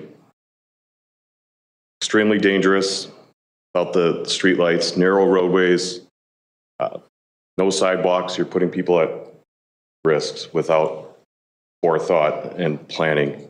Wanted to voice that. I'll let him speak, but Thank you, Mike. we agree 110%. Thank you. Thank you. So to the city's connectivity plan, we understand the intent is to allow pedestrian access for community involvement, but you don't really connect communities if you just drive through them. And we feel that that's what's really going to happen here with this kind of connection made. One of our big concerns, of course, is the increased traffic in the subdivisions. We already have the Branson extension with the Winding Creek coming through, which we anticipate will have some increased traffic to our neighborhoods as it is. But the thing to remember, I think, is that people bought homes, myself included, here partly because of the quiet nature and low traffic in these neighborhoods. It's kind of like living on a cul-de-sac in a way, where it's just sort of quiet, peaceful, and we buy into this neighborhood for that reason. If we open up this thoroughfare between McKee and Fabian, that's not going to happen. That's going to go away. One of the people involved in this also said, I strongly oppose this extension as there are many kids on the street. The proposed extension will bring more pass-through traffic in this peaceful neighborhood and put the kids and everyone in more risk and unpleasant living quality. So another point that we are having a concern with is we feel the project impacts the roads that are managed by Geneva Township. And as you mentioned earlier, we understand that there is legal action pending to stop this project. The infrastructure is such that the roads do not line up, as you saw, and this is going to require a lot of construction that residents really do not want. If the extension goes through, new sidewalks, shoulders, perhaps storm drainage would even be required, along with sufficient lighting and other infrastructure improvements for the safety of pedestrians. Now, if you've seen the maps there and you understand, or if you've been there, you understand the locale. Really, it's going to be it's almost infeasible. It's almost impossible to accomplish these things, whether you approve them or not. I don't see that there's land there that can be accessed unless, because you've got property ownership, you've got ditches, there's a lot of trees. So there are some issues here in terms of this. And I guess the point being that we believe impact and budget studies need to be done before this really moves along to any real decision point by the council. So in summary, 311 residents representing 88% of the households contacted are objecting to this project. We request the council to abandon this effort or at least delay it until appropriate evaluations can be conducted, given that we've just become aware of this plan just a few weeks ago. And I will refute what the gentleman earlier said. We did not receive notices in March. We didn't receive any notice, frankly, until just about a week or two ago. And when a little postcard came out, basically announcing this meeting about the connection. So there was very little notice, and we really scrambled to do a lot of work and research to put this forward to you and bring this information to you, because we weren't sure how much you're aware of all these different conditions that would have to be dealt with. So I thank you for your time tonight and your consideration. Thank you. So when we send the initial notice out, that was sent to a smaller group of people who are much closer to the project. But when we send the second notice out, which is for this discussion, we actually send it out to a bigger group so that everybody on that Skyline Drive is included. So the first one was sent to indicate that the engineering people or surveyors are going to be out there on the site, so that if they have any question, concern, they can contact us. So that was not meant for the project. For discussion, we have sent it to a bigger group. Just wanted to put it out. May I comment to that, actually? While it is true that the postcard did reach further, I can speak to this personally because we have been petitioning. I would like to submit those to the mayor and the council. The coverage of the postcard isn't even exactly quite adequate for the meeting. Essentially, even within Spring Green, if you lived south of the bridge, which is let me see if I can get a mouse pointer here, right here in Spring Green. If you lived to the south of that, you did not receive a postcard. If you lived anywhere in Clover Hills, you did not receive a postcard. If you live in Trout Farms, you did not receive a postcard. If you lived in Tyson Trail or south of McKee, you did not receive a postcard. What I've learned within Windermere, if you lived within this section of Windermere, which was phase 2 or 3, you likely also did not receive a postcard. So the neighborhood affected in whole really is not represented with the initial mailing. The original city letter that we received was drafted April 2nd. We didn't receive it until April 6th. So there was no official notice as residents on our end until April 6th. Just to make a clarification of that. If you'd like to speak to the petition real quick. Well, I pretty much did. Yeah. It was 311 signatures representing 88% of the households against the connection. And again, as Brian said, we'd like as a committee to work with the council and help you arrive at a good decision on this project. We just feel that it's been kind of rushed through, at least from our standpoint, because we just found out about this just a few weeks ago. And so we're asking for some time, some study to be done. And although our better alternative would be to abandon the project altogether. Are there any other questions or comments? Council have any questions? None at this point. Thank you very much. Just wanted to address a few more quick points as clarifications. First thing as well, if you're here for the Skyline Drive connection, would you please raise your hand if you're concerned about it? So essentially, if you weren't here because you were angry that you were being annexed tonight, you were probably here for the Skyline Drive connection. I am sorry to include that to the council, that it's Angry Villager night, but seems to be the case. Within Mr. Bari's notes in terms of notification, I did notice the discrepancy there. Also, there was a mention of widening the streets. There is a point to be made here specifically about infrastructure and what City of Batavia defines within its own street code as safety precautions. 28 feet width for streets, that's curb to curb. That exists within Windermere, Trout Farms, will be in Winding Creek as well. And that's with sidewalks on either side and an easement made available. To clarify that point, within the southern portion of Spring Green, not only are we Geneva Township, so those are things that once again have to be looked at intergovernmentally to work with or figure out how that is done. But our road width is only 21 to 22 feet with less than a foot of gravel perhaps off of that. Other than that, it's open ditch. So just a quick clarification on that. The other thing that I wanted to speak to a little bit was the bike path that exists. I know that within the past few years, that has become something that Batavia is looking at funding and really developing. There is a bike path that exists between Trout Farms and Windermere. And to speak to some of the observations as well, that it isn't only vehicle traffic, it is pedestrian and cycling traffic. One of the reasons why a lot of the residents feel very strongly about this as well is there is interconnectivity for pedestrian and cycling traffic right now.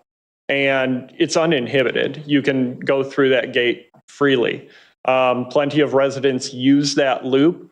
Walking dogs, safe travel. With only 18 residents past the bridge on the north side of Spring Green, then, it's very low traffic. I have looked at the traffic numbers from around there and sort of started studying it. Along with Winding Creek increasing connectivity, the other thing council should be aware of is that KDOT is currently pursuing putting a light at Wenmouth and Fabian. That is budgeted. That is, as of middle of April, they are waiting for the actual equipment to put that light in, a wire light. And they have more money budgeted for that project, more than likely to increase that infrastructure, which should be finished in 2026. There are large construction projects that are currently happening that will change the infrastructure surrounding this right now. I'm not sure how impact studies are looked at or the scope of them, how often they get done, but that is certainly something that should be pursued. And an impact study even done right now would look completely different than something 2 years from now.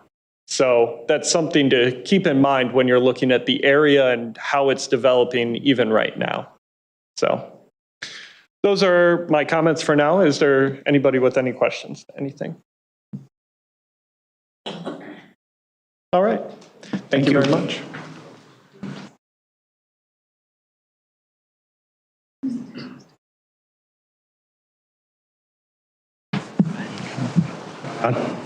Hello, it's Greg Johnson. You had asked a question about flooding. So since they put in this subdivision north of us, I don't know the name of it, but my backyard, my garden used to be at the bottom of it. I had to move it all the way up to the top by my house. My asparagus patch is gone because of flooding. I can't mow my grass. So yeah, there's real concern. But then when I seen this connection in the stakes that were put out from the surveyors, because you're going to take our drainage ditch away. I don't quite get that. Why are we going to take it? Where's that water going to go? Out my yard? Question and concern. And only one comment about the notification. I'm the second house from the dead end. I got nothing. So it must have been a really, really small amount of people. That's all I have to say. Any questions? I should say that. No?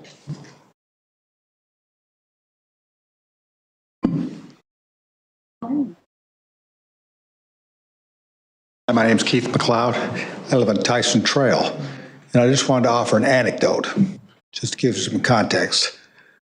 My wife and I, and sometimes our dogs, walk on Skyline pretty much every day. And no sidewalks, of course, as we've discussed. But when a car comes, sometimes they're careful and slow down. Sometimes they're going 45. We got to get out of the way. Sometimes I get a little irritated. I'll give them a little wave, slow down. When there's two cars, delivery truck or something, they're looking at the delivery truck. They're not looking at pedestrians. So we have to actually go in the ditch. That's now with a dead end. So my perspective is, you don't really know. We're supposing the traffic's going to increase. I think most reasonable people would think traffic's going to increase dramatically. So no longer will we feel safe walking. So from my perspective, I know I don't live in Batavia, even though I have the mailing address and I actually have a Batavia flag, but I live in Geneva Township. It's a serious issue in quality of life to basically deprive a lot of us of a safe way to walk. So, thanks.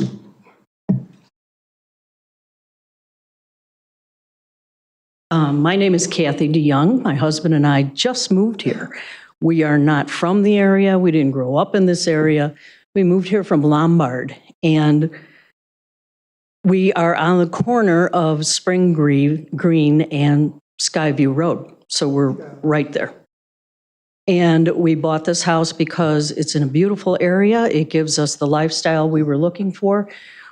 And when you say this will not be a cut through, it will definitely be a cut through, because the road that we lived on in Lombard was just a small street going through the neighborhood. And because of its location and the fact that it connected two major parts of the town, it has become a major street now. And it's all residential for the majority of it. We have not only school buses and things, but, and we do have sidewalks, but the point is it's still a 2-lane road with no parking on either side. In front of our house, there's a stop sign 3 houses down, and in front of our house, there is a line of cars all the time for that stop sign. And this is a residential street. And we have had accidents where people have driven through the stop sign and into our trees in the front yard.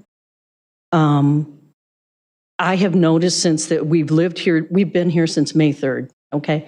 And I can see the families that come out there and walk their dogs and with the kids in strollers and stuff. So it makes an impression on us. We can see what a peaceful neighborhood this is, which is part of the reason why we bought there. And to see that destroyed just because of some 2006 connectivity thing, I don't understand the point of it. I really don't. You have the bike trails. I think that would connect people. Maybe there's other subdivisions that are going to be built in that area. I just don't see the point of making the connection, and it is definitely going to change, and it will become a cut-through. I can pretty much guarantee it.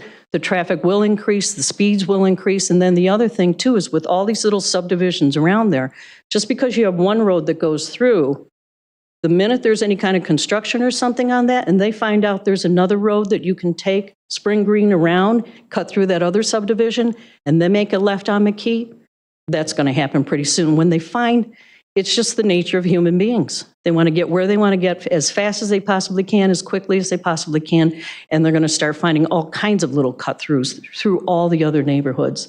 And so it will change. That's just my opinion, because we've experienced it. Thank you.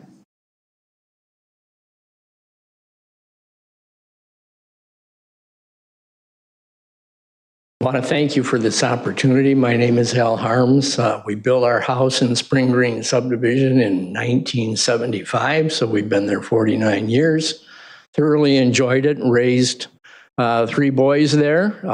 They all learned to ride their bicycles in the cul-de-sac that we're in, and we still get people from around the area sometimes pull in and drop off bicycles so they can learn to ride bikes in our area, because it's not a through street.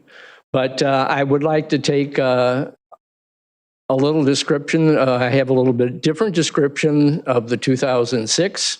In 2006, we sat in this same room, my wife and I and other people in our subdivision, and there was discussion about the new subdivision that was going to be built in our backyards. And the main issues were 2. One was the interconnection, and one was the size of the homes and the lots.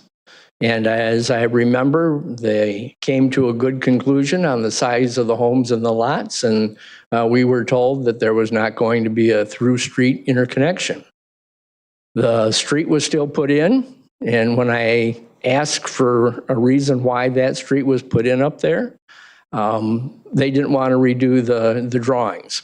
And so my understanding, it was never meant to be interconnected, as opposed to maybe somebody else. Good mayor might remember different than I do, but that's my recollection of that.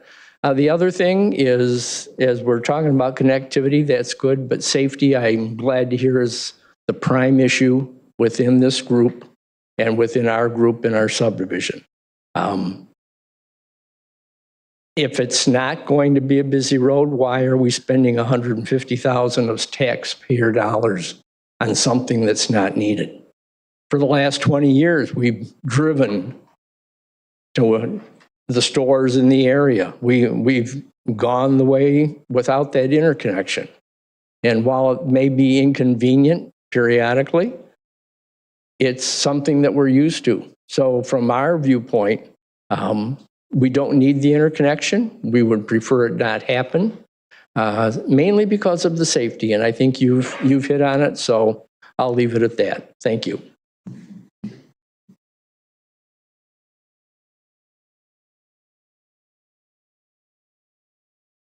Good evening. My name is Elizabeth Bork, and my contention about the safety is that as soon as people find out they can turn in at Fabian and Skyline and cut all the way down through and get to McKee and avoid the light at Viking and Branson, the Walmart, Randall, and Mill Street, you can be darn sure that traffic is going to increase like crazy through there.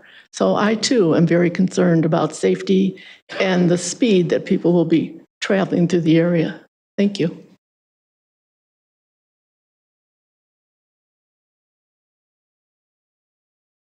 My name is Ann Richards, and I think that if the stoplight is proposed and going to be put in 2 years at the corner of Wenmouth and, what street is that? Fabian. Not Fabian, the other one. Going to Mill Creek. Fabian. Okay, anyway, yes, you're right, yeah.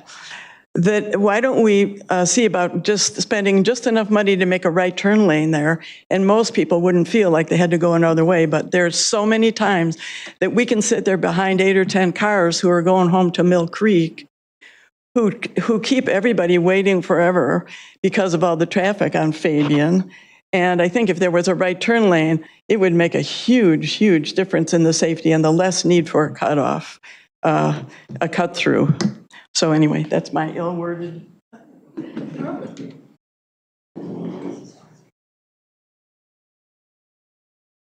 How you doing? My name's Dave Carney. I live in Spring Green over on the Batavia side. The one thing that you guys, I think, discount is the fact that algorithms in traffic create traffic habits now. So if Waze says that that's a shorter route, that's where the majority of the traffic's going to travel through.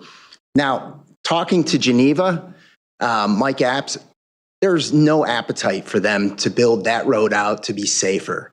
There's no thought in their mind to be able to do that. So you're going to take $150,000 or $6 worth of Batavia tax dollar money per household or per person. You're potentially going to get into a legal fight with Geneva.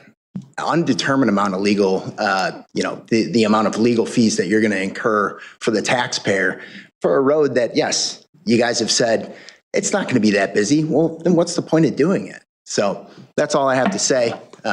Thank you for your time.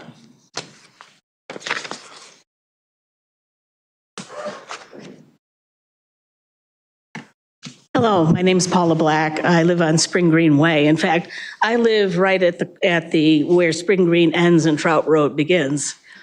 Since now Winding Creek is going in, it takes me 3 minutes from my house to get to the post office. 3 minutes. So opening up Skyline and having that connection, people are going to come through there and they're going to increase the traffic. Traffic's already increased just with the connectivity that we have between the subdivisions now. We need to be careful, and that's all I need to say. Thank you. Hi, I'm Sue Krzyzewski. I live at 2660 Hansford Avenue. I'm 2 houses off of the dead-end street. I'm an avid bicyclist, and I use that fence line all the time. But besides me, Batavia High School kids, cross-country team, track team, they're in our neighborhood on that bike path around. They go up to Peck Farm, and they utilize it just as well. It is imperative that you leave that road the way it is. But I would like something fixed.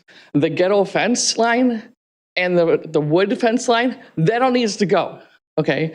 That should have been fixed 20 years ago when the Windermere subdivision went into play. But it didn't, because that was the original farm line from the original farm, okay?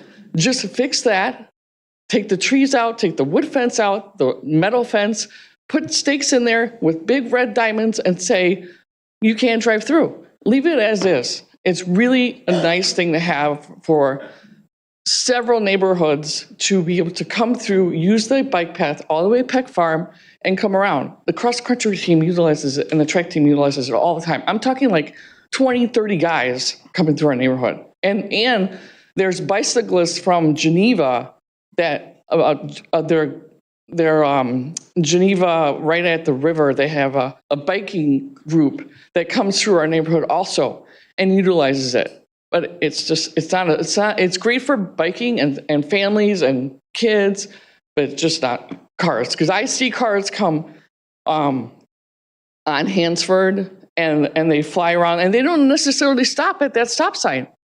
So, just if we could think about it.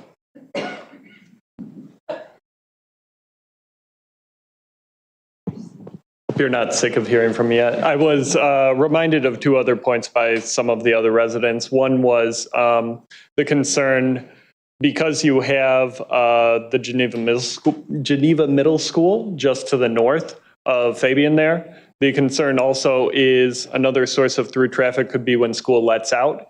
Anybody heading south, that would be straight at the light all of a sudden, and now you have a path that gets you to Wenmouth a little bit faster. Certainly you could avoid a light, which will soon be there. The other thing of note when kind of looking at this and sort of looking around, okay, what is the traffic pattern around here? What is safety around here? KDOT does mention that both Fabian east of Randall and extending to the west some too is a major arterial for all of King County, and certainly Randall Road is too. So you are talking about two very busy roads within the whole of Kane County that are adjacent to this essentially. Just to make note of that. And also on the aspect of safety as it relates to traffic, within the 2023 annual police report from City of Batavia last year, they did mention some of their top 10 crash locations. A good number of them are actually along Randall between Fabian and Wilson. And when I say a good number, it's over 50%. If you then take into account crashes that are on private property, it will include Walmart.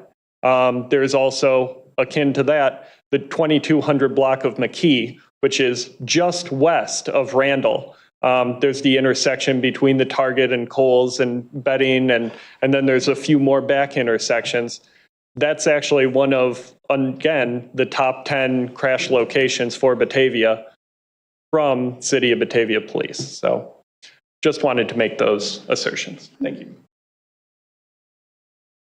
Hello, thank you for hearing from us. My name is Lorraine Reza. I'm a resident of Spring Green Subdivision. In fact, we were the first people out there to buy a piece of property. We built our house and moved into it in September of 1973, so we've seen many, many changes. We've loved the connection with the township, Batavia, and Geneva, and I'm glad we're keeping that connection going. I'm concerned about winter. I look at through my windows from my house and I see the school bus parked down at Spring Green Way and Skyline Drive. It gets really slippery out there. Somebody talked about the hills. That wind comes blowing up and down those hills. It's much better than it was 51 years ago, I must tell you. But it gets very slippery there. Oftentimes, parents bring their children in cars and line along the road so that they don't have to stand out in that wind and snow and cold.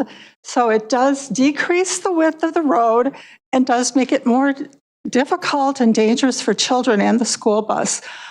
Also, I'd like to address the idea of need, and I think that has been addressed, but we do have Randall, which granted is very busy. We have Wenmouth Road, which has changed a lot since 1973, but that is a wonderful road to go. And when they get the stoplight there, that'll be absolutely wonderful. We now also have Branson, which will go all the way through, including to the Geneva Junior High. Is that right? So I don't really see the need for another going away through to Fabian Parkway. That gives us three: Randall, Brandon, and Weymouth. And I do think that's enough. It doesn't take me much time at all to get to the stores or to get to, I go to Peck Farm a lot. It does not take me long to get to Peck Farm, my favorite place, or Walmart, or any of the Advocate facilities over there on Radiant Parkway. So I don't really think that there is a need. I think the cost-benefit ratio is way off because I don't think the benefit would come near the cost. Okay, thank you for listening to me. Goodbye.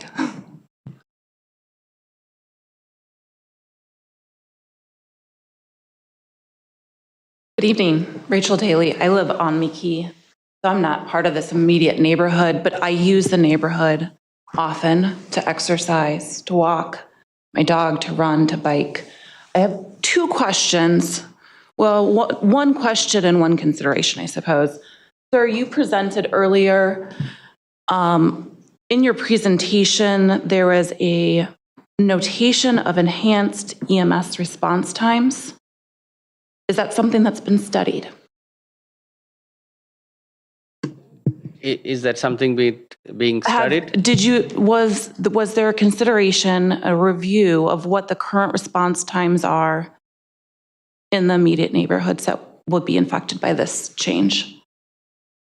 No, we haven't done any particular study like that, but just listening to, people are taking Branson. That's a connection, and it's taking less time for people to reach their destination. So you can tell anecdotally from those presentations, those discussions, that when you have a connection, it's going to take you less time, whether it's police, fire, or emergency vehicles, or any other vehicles that wants to reach to a destination. So there's an assumption, but not a study. Well, if the emergency vehicles are coming from the north and the emergency is on the southern portion of Skyline Drive that is blocked from the north, that vehicle needs to travel further south in order to then with the come assumption up. that they would go through the neighborhood and not around. The same way that If they need to get on today. Skyline Drive to the south side They of would where have to it's come down blocked, McKee. then they would have to take some route south of there in order to come back up into the subdivision. Okay. So are you asserting that it was reviewed and considered, or that we're just making assumptions? The fire chief was asked to weigh in as to whether the connection would help response times. Very good, thank you. I appreciate that. Are our response times within what is considered normal? Yes. So there's not currently an issue with response times in this immediate neighborhood?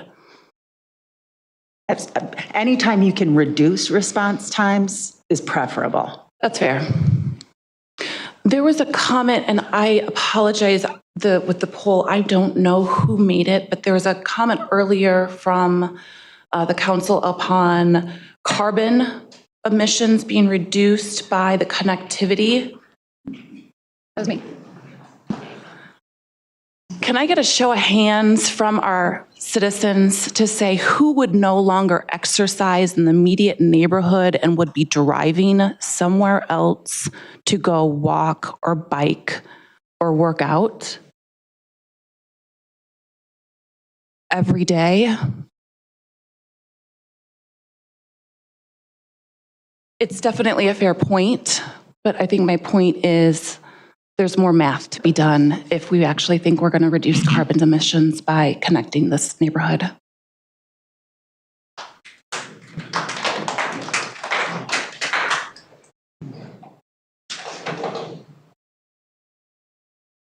Wasn't going to talk.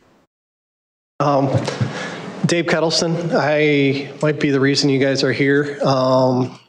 I live at the very end of Skyline Drive. I know where that quarry is. It's behind my house that you swam at. And my dog probably barks at you guys every time you go by.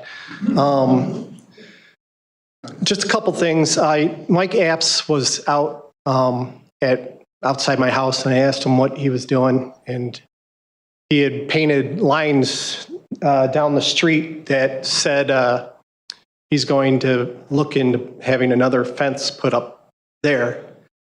So I didn't know if you guys are aware of that or not, but that's $150,000 for 200 feet of road. And then I don't know if there's just going to be like, keep adding on road or keep annexing or something like that, if that was the plan. And I think it says a lot that I'm former law enforcement too, and been to a lot of fatal accidents myself. And I think it says a lot that the LT from King County Sheriff's Office came here and said that it's not safe. And I agree with that. Thank you.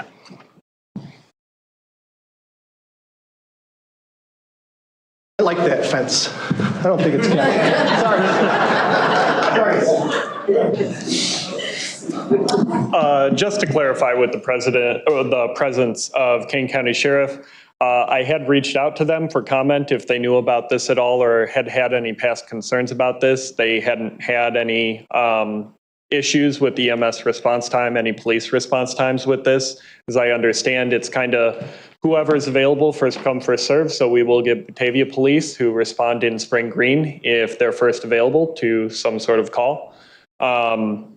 When reaching out to Kane County Sheriffs about this, I was put in touch with Public Safety Commander David Wolf. Unfortunately, he couldn't be here tonight, and that's why we got Lieutenant Mike instead. So there is, more of a hierarchy that understands this within the Sheriff's Department. So thank you.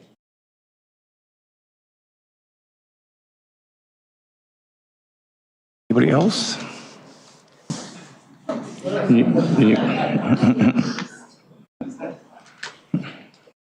Good evening. I'm Debbie Garrison. It warms my heart to see so many people in the surrounding subdivisions come here tonight and voice their concerns. I live on Skyline Drive. We moved out there 40 years ago, and the reason we did is why so many others have said the same thing. Sorry, I'm a little nervous. It's beautiful. There's trees, there's hills, there's wildlife. We have deer, sandhill cranes, all kinds of critters running around. That's going to go away. It's a beautiful area. And how do we know that? Not just our own opinion. There are all kinds of people that drive out from Batavia, park their cars, and walk up and down our roads, or cycle out and cycle up and down the roads. We just really hate to see the beauty of that destroyed just to tick off a checklist. I also agree with what Brian and several other people have said. We really should look at this more than just connecting two ends of a road. What will the impact be? What problems might it cause? We've had EMS out to our house a number of times through the years. They're there in moments. I really don't see that changing. So please really consider before making this decision. Thank you.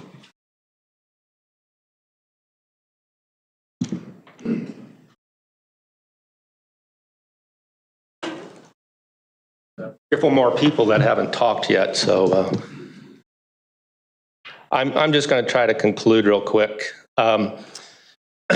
You wanted this connection to bring connectivity to the community. Well, you've done that. You've got all of these people who we're connecting now. And thank Brian, who was instrumental in pulling us all together in a very short period of time. If we could get more agencies to work the way we've done, we'd all be better off. You've heard that, you've heard the survey results or the petition results. You've got an overwhelming number of residents who are the ones directly impacted by this, who are against it. Not just Geneva Township, those people who do not vote for you as alderman, but the bulk of them, the majority of them are Batavia citizen residents who are voting for you guys. They don't want this. They're the ones that could mostly benefit from it. They don't want it. It's a safety issue, paramount. Increased traffic is increased risk of citizen injury. And as we've said, as Steve said and Brian said, we're recommending that the project be shelved at best. In worst case, delay it. Do the impact studies that should be done on something like this. This is a small project in the grand scheme of things, $150,000. It's going to be more than that, you know that. Don't let it become something much, much bigger, because that's what will happen if somebody gets injured. Okay, anybody else want to say anything? Thanks. I think we've heard loud and clear tonight, you know, your thoughts as residents and your concerns. And I think a few of us on the council have raised concerns as well with safety issues. I guess some of it also is the lack of communication that we've had as council members with counterparts on the Geneva Township.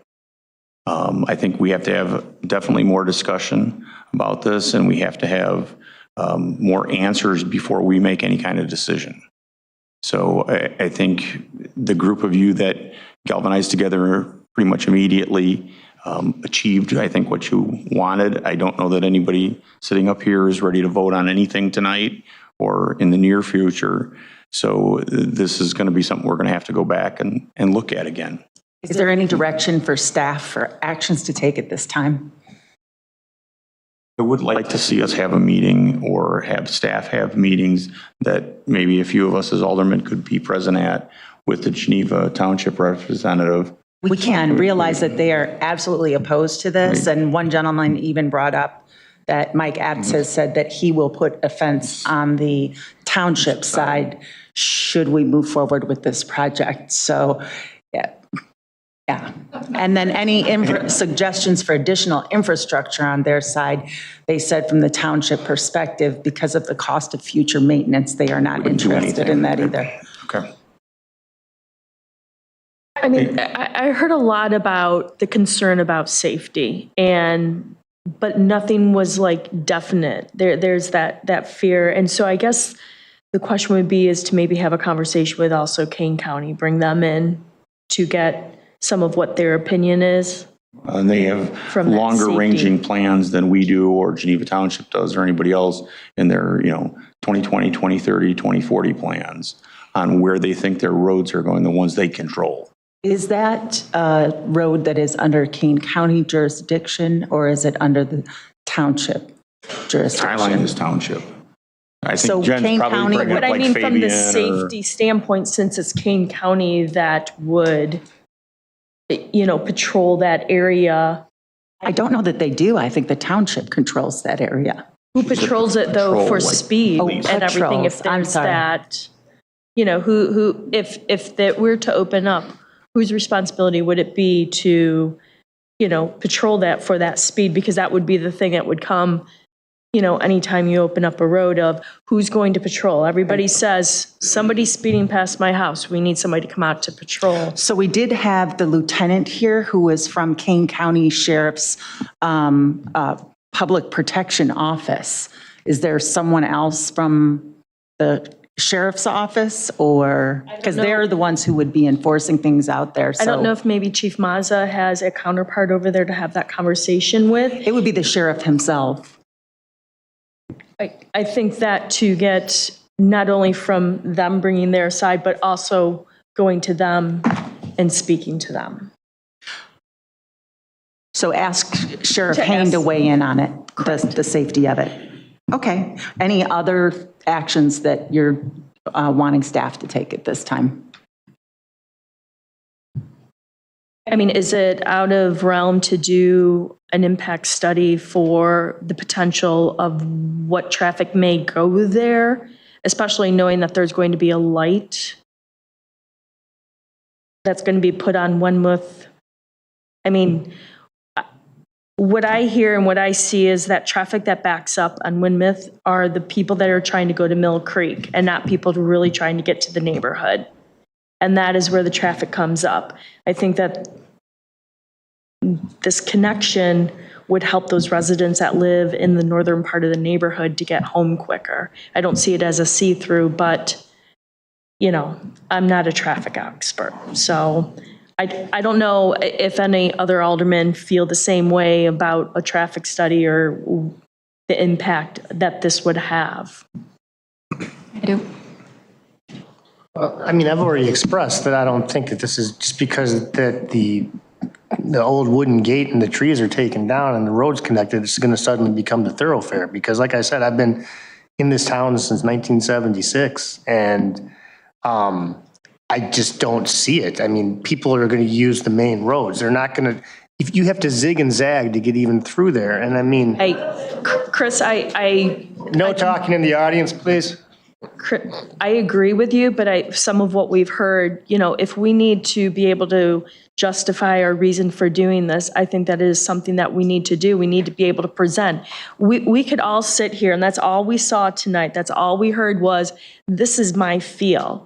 So, we now need to be able to provide proof to say, this is our justification for doing it. If we're able to justify it to the residents and say, we've had experts to do this, then I think we'll be able to buy a little bit more people than the 88% that are opposed. If we have some data that we can present to them on this is why we're doing it. So what type of study would you be proposing then? Because I'm not quite sure. I'm not quite sure what you're asking about, because I mean, I don't have any problem with it. I'm just not sure exactly what amorphous study you would propose to have done. I don't know if Rahat can weigh in on this in terms of what his thoughts are, but I don't have any problem with getting data. No, like an impact study. That's what I've heard multiple times, an impact study with. I don't know what that is though. I don't know how that's done. Traffic. Is there that potential? Is there a study out there that could say, if this opens up, this is the potential of traffic that you may get? I can tell you, I drove out there. I drove past Skyline and had to go down the other way just to go see from the south side where it was. But again, and I was looking for it, but I missed it. And I even had my GPS. Yes, yeah. But there has to be something out there that we'll be able to study to present. I would recommend if the majority of council wants to do that we take an incremental approach. First, meet with the township officials. First, meet with the county sheriff. Have any other meetings that we would like to have first. Then decide if we want to take the next steps. The traffic study is going to be a $25,000, $30,000 proposition. And yes, you could study the whole quadrant that Rahat pointed out in the first place, Weymouth, Fabian, and that's what traffic engineers do, is they make those projections and they do those studies and they conduct those traffic counts. It's a matter of city council deciding, do you want to expend $25,000, $30,000? When the result will be that when you make the connection, traffic will increase. And I think what you've heard today is that 88% of the people are not going to be in favor of this project if it means that it increases traffic over what it is today. I'm not sure that a traffic study, an impact study, is going to change people's minds. And if we were going to do that, I would say, since the township is so opposed to it, I wouldn't want to be footing the whole bill for that. I mean, that would be something they would have to be willing to also contribute towards, which I highly doubt they would. Yeah, I don't think they would. Sarah? I would be in favor of starting with an intergovernmental, like a conversation definitely with the township, but before I were to vote on it, I would want to see an intergovernmental agreement that everybody is on board and we're going to do this right. So. And it's okay that when I come back to you and I say they were not interested, that might be the end of it. They have litigation pending. The appeal is going to be dismissed, but I don't even think the PLA is going to be accepted. That's my opinion, but. Mark? My opinion is to drop the whole thing, and part of the reason is, one, if Geneva Township says they're just going to put up a fence on their road, then we're just throwing money away, so it seems kind of silly. And then that would just create more lawsuits, like, are we going to sue them back? I don't know. But several weeks ago, this room was filled just about like this, with residents asking for council to sign a resolution for a ceasefire. And a lot of people on this council said, want to listen to our residents, and voted in favor of that because residents spoke out about something that concerned them. Some of our residents here are speaking about something that concerns them, and I choose not to ignore them on this vote. So I think it should just be dropped because they don't want it. They've got a lot of evidence. We know that traffic will increase. Even if it increases by 10 cars a day, traffic will increase. Nobody here is going to deny that. And if they're denying that, they're lying to themselves. So just drop it. I would just like to point out, I don't disagree with your stance on this particular topic, but I think making it analogous to that other topic is completely off base. It's listening to residents. Half the people that were here for that were not residents, admittedly. Most of the people here are non-residents too. Right. So, I mean, I just don't, I think that you're walking a fine line by trying to say that this is the same as what was discussed at that last situation. I'm just talking about listening to residents. Leah? I would be in support of having the conversations, again, with Geneva Township, with the Sheriff's Department, just making sure that we understand exactly what they're saying and they know exactly what we're saying. If we do feel like this is going to be a wasted effort, then I would suggest that we put it on the back burner and wait at least until maybe that property to the west is developed in the near future or the far future. And then maybe this conversation can happen again at that point when there's more development, where there's a light at Weymouth and Fabian. I don't see necessarily the purpose in pushing this forward at this point, especially if Geneva Township is adamantly against it. I think that just sounds messy, so. Another gate to have to try to get rid of. Yeah, another gate situation. Yeah. No, I think that's, I think it's what Alderman Lehman said is a reasonable approach. Right, and honestly, how they going to build a gate? It's just connectivity in a different way because it's just not in the neighborhood that is in front of us. You know, and it'll just end up going through somebody else's neighborhood on Branson or on Weymouth. That's the reality. Yeah, as soon as they build the bridge, it's going to go that way. Your Honor. And those people will be unhappy. Yeah, as you all know, I've been here a long time, 44 years. And when I was first elected, this south of this point that we're talking about was the subdivision that's there now, was being built without the sidewalk, without the curb and gutter, not in the city. When you dialed 911 to this day, they are in the fire protection district, so Batavia responds automatically.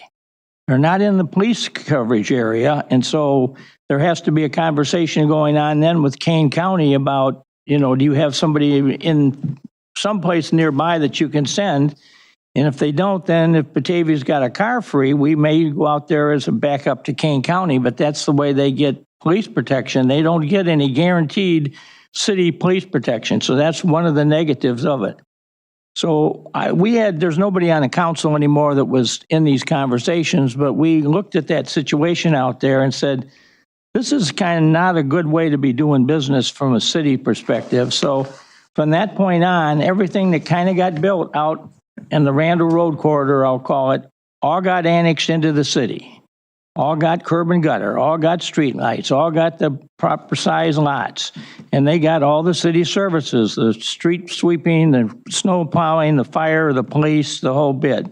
And everybody understood that. And so we've never really promoted that. We've had some people come in over the years and ask about building something unincorporated, and we really have talked that down. And our community development department does an excellent job now in defending that idea, because I think we cite this area as one that it's not quite working the way we think it should work.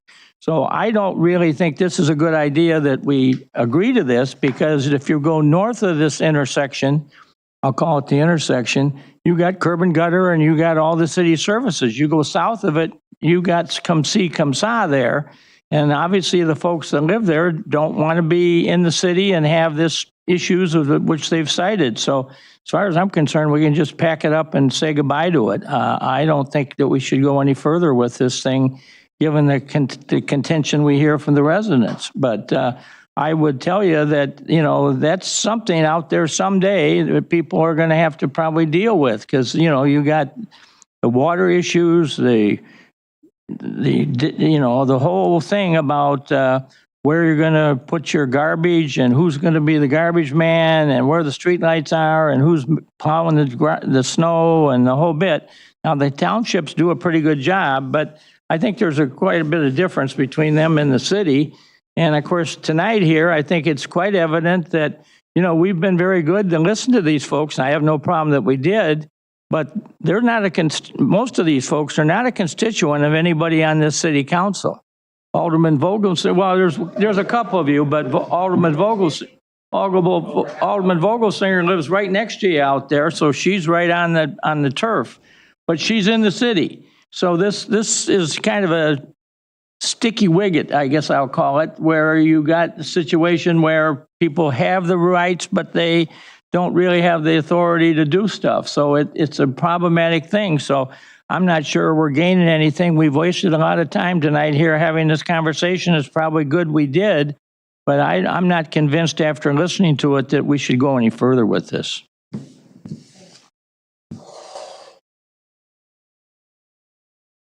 I think at this point, we're just going to end this one because I think we're not going anywhere with it for right now. I think we'll have staff attempt to contact the sheriff the sheriff township and see where that goes, and then we'll make a decision if we go any further at that point, after we have the info from those meetings. Sounds good. Okay. All right. I had one more thing I wanted to add just from a Citizens Committee perspective. We are very vested in this and representing the neighborhood as a whole. If you have any questions or, we've been digging and looking into this. You mentioned talking to KDOT and finding if they have people who are looking at this road. From the cursory glance that I did, they really do not. I reached out to them. They don't. It's a very small road. The closest thing I could find for quick data, IDOT does have an annual average daily traffic rate. You can actually find that updated. I believe it's updated once a month. They do actually have an annual average daily traffic rate for Skyline Drive on the southern portion in Spring Green, if you could believe it. And it's 250 cars a day, which is 10 to 11 cars an hour. That's an average, so it'll be plus or minus. You look at the roads around it. Wenmouth, for example, north-south, very close by. This month, it's over 5,000 cars. So it's, you do the math on it, it's about 20 times more. That's an illustrative example, but there you go. So just once again, the Citizens Committee would just like to make themselves available to anybody on the council. If they're interested in talking about this more or learning anything, we've just sort of been digging and researching. So we're a wealth of information. We're at your disposal. Thank you very much. Thank you. Okay, now we will move on to item number 11, which is a discussion on First and Water Street intersection. Yes. Who's going to start that off? Gary, were you going to initiate the talk about, or Rahat? Come on now. I just think for the good part.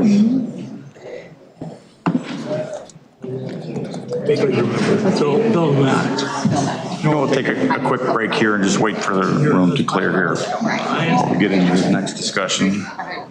Yeah. Why don't we have a water? I love absolutely.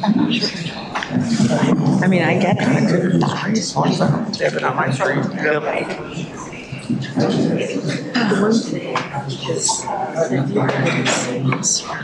Yeah, exactly. Yes.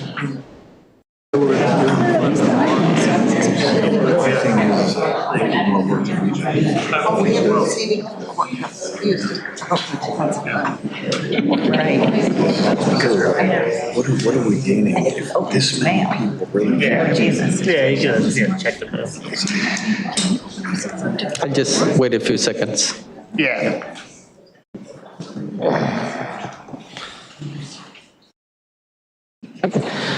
So council has talked about the First and Water Street intersection and the First Street west of Water Street between Water and Batavia Avenue.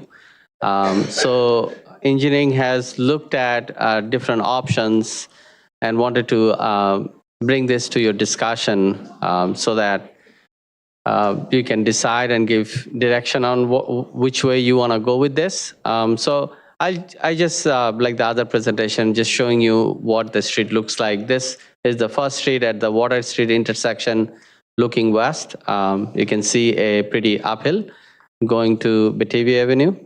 The next one is standing on 31 looking east. You can see the slope going down. You can see the fun on a snowy, icy day, driving down the car. And then here is some info about the intersection of First Street and Water Street. This is from the police department. They pulled the data, crash history data from last 12 years. You can see that there was like one accident at that intersection in 2014, one in 2015, one in 2019, 2022, 2, 2024, 1.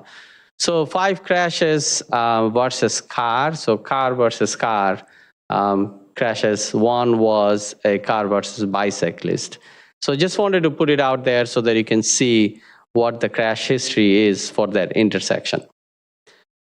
With that, what we think that maybe council would like to implement tomorrow is that road close sign at the, and this, as I said, council would like to implement tomorrow, is the road close sign eastbound at Batavia Avenue and First Street. And so that will require a no right turn on Batavia Avenue. And I'm highlighting that this is the no right turn so that people know in advance that they are not supposed to turn right. And there will be no left turn right around here somewhere so that people know that they are not supposed to make a left turn here. And coming out of the public library lot, you will need a right turn only. So people are just going to travel west rather than going east. There will be a one-way sign here. So if you are traveling north on Water Street, you will see a one-way sign. We'll probably need more than one, but I'm just showing that one-way sign. So people coming down here, they will just go this way. Anybody traveling west, they will just continue traveling west. And then anybody coming south, they will see the one-way sign and they will just turn right. So they don't need to know that it's a one-way. So this is I think the council would like to implement tomorrow. The only problem with this plan is you need 2 signs and you are closing road at the 31 and First Street. 31 is the IDOT road. We almost went through the same exercise at River and Wilson. And you probably know that how long it took. It took us 1.5 years to get a permit through. So if you want to just put these 2 signs and the road close sign, it's going to take you a long time. We can try. We can go to IDOT and say, this is what we want to do tomorrow. But we went through the same exercise. IDOT had come up with an idea where the road closed sign would be just east of the So that's my next library entrance, like this. Stealing his thunder. But it will take a while for people to learn that they shouldn't have turned east on First Street, and it will force them into the library lot to turn around. And while cars, maybe that wouldn't be so bad, but you've got a lot of truck traffic that's coming down First Street there to go to the buildings that we can see right there. Can I say something? Rahat said several times that city council wants to implement this tomorrow. I don't know where that came from because We're not there yet. I don't think this is a good idea at all. We have barely any access to get across this town. So we've just been talking about safety forever, right? So you want to block off this street right here. That's going to leave Wilson. You're going to have Houston, and then you're going to shoot them down to the quarry. And they're going to be coming down. They're going to be coming down that street to get across town to the quarry. I mean, I don't know how you can shut down one of the main roads to get across town. You can't shut this road down. It's not feasible. That's my opinion, and I'm going to vote absolutely no on anything that says we're going to shut that down so you cannot go eastbound on First Street from Wilson. I'm in complete agreement. I'll third that. I don't know what benefit I see coming out of going one way on that street. I just don't see it at all. So this is the ultimate, what, if you want to say what the benefit will look like. So what will happen is that we can go to IDOT, get the permits. Somehow the signs are missing here. No right turn, no left turn.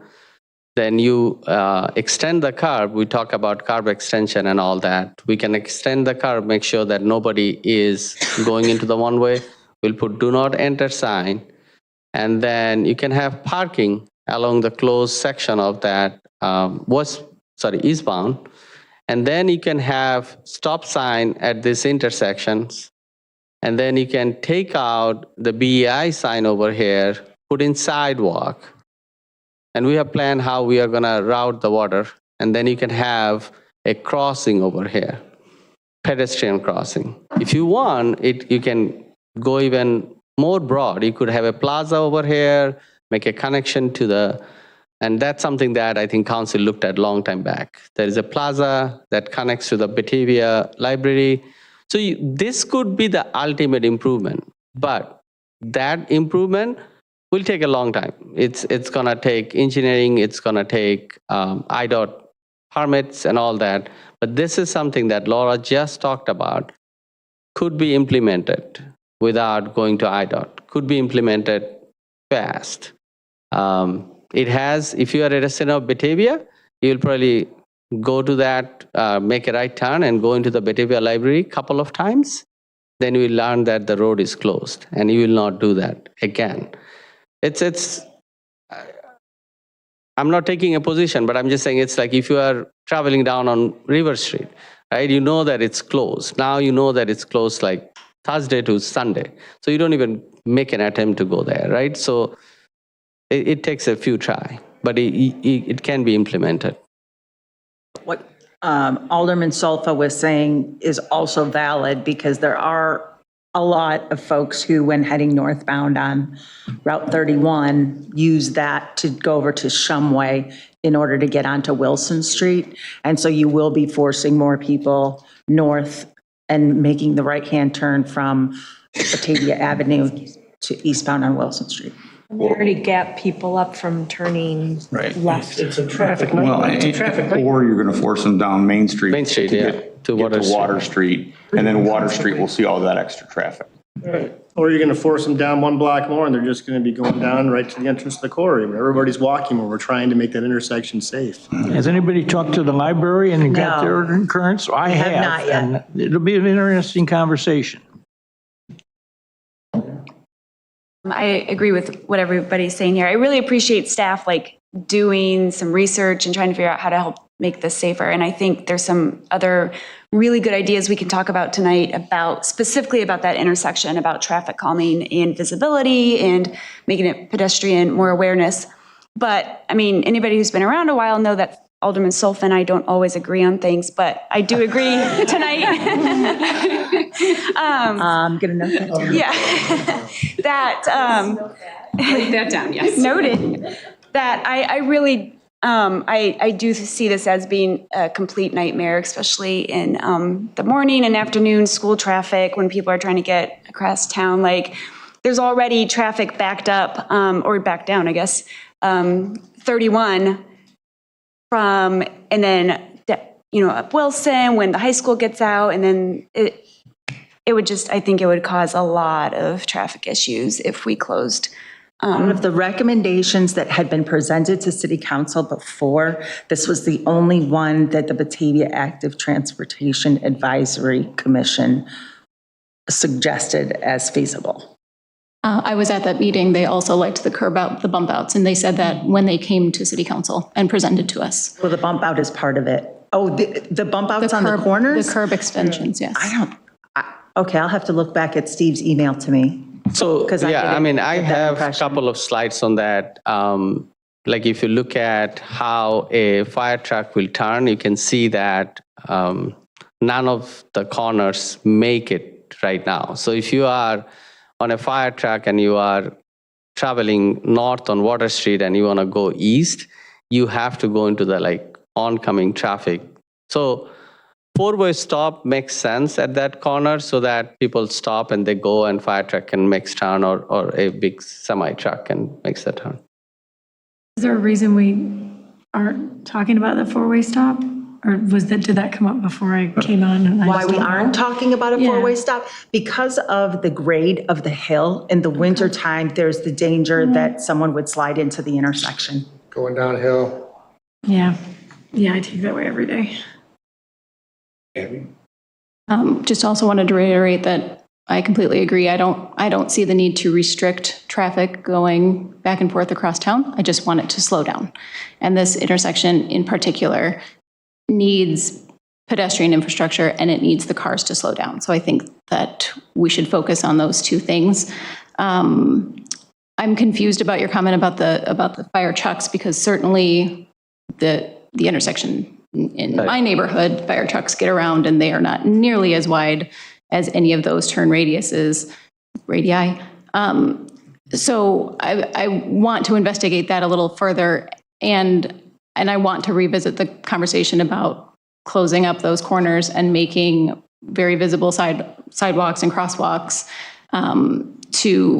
to bring some visibility to those businesses, to create a comfortable environment for pedestrians. Right now, like that is a hostile environment to be on foot or on bike. And I know that there haven't been incidences that we can speak to say that that is a high priority intersection as a result of incidences, but all of us have anecdotes. All of us have experienced close calls there. And we should just believe people too, I guess, when they say this would be more comfortable if X, Y, and Z, and this could be an area that continues to grow in terms of our retail outlets and the little art hub that is being created there. And that's something I think we need to foster. Hold on, Chris. Okay. Mark's next. Sorry, go ahead. Thanks for trying to be creative. Appreciate that. Also expensive, but other ideas to think about. I mean, I think we need to talk to the library because that corner down there, they've never really done anything with it. And I think that they were supposed to do something with it, but I just don't know. I kind of compare this a little bit to Fabian and 31, where it's like this offset thing. And what can we do to maybe straighten it out a little bit more? Can we talk to the library about acquiring some of their property? We've talked about downtown parking garages and different things that we should treat it, the intersection, we need to do something, but we could treat it as something bigger. You know, maybe we do something to calm traffic down, but then thinking of that corner, thinking of being able to drive more people down there, no pun intended on the drive, when people are looking for a place to park, that they can park there and then have easy access to some of those burgeoning businesses that are in that area. If we start thinking beyond just the intersection itself and think of that area as a greater piece of downtown. To your point, I think when you see the ultimate downtown plan, that the block south of the library, you will see as identified as a prime area for future development.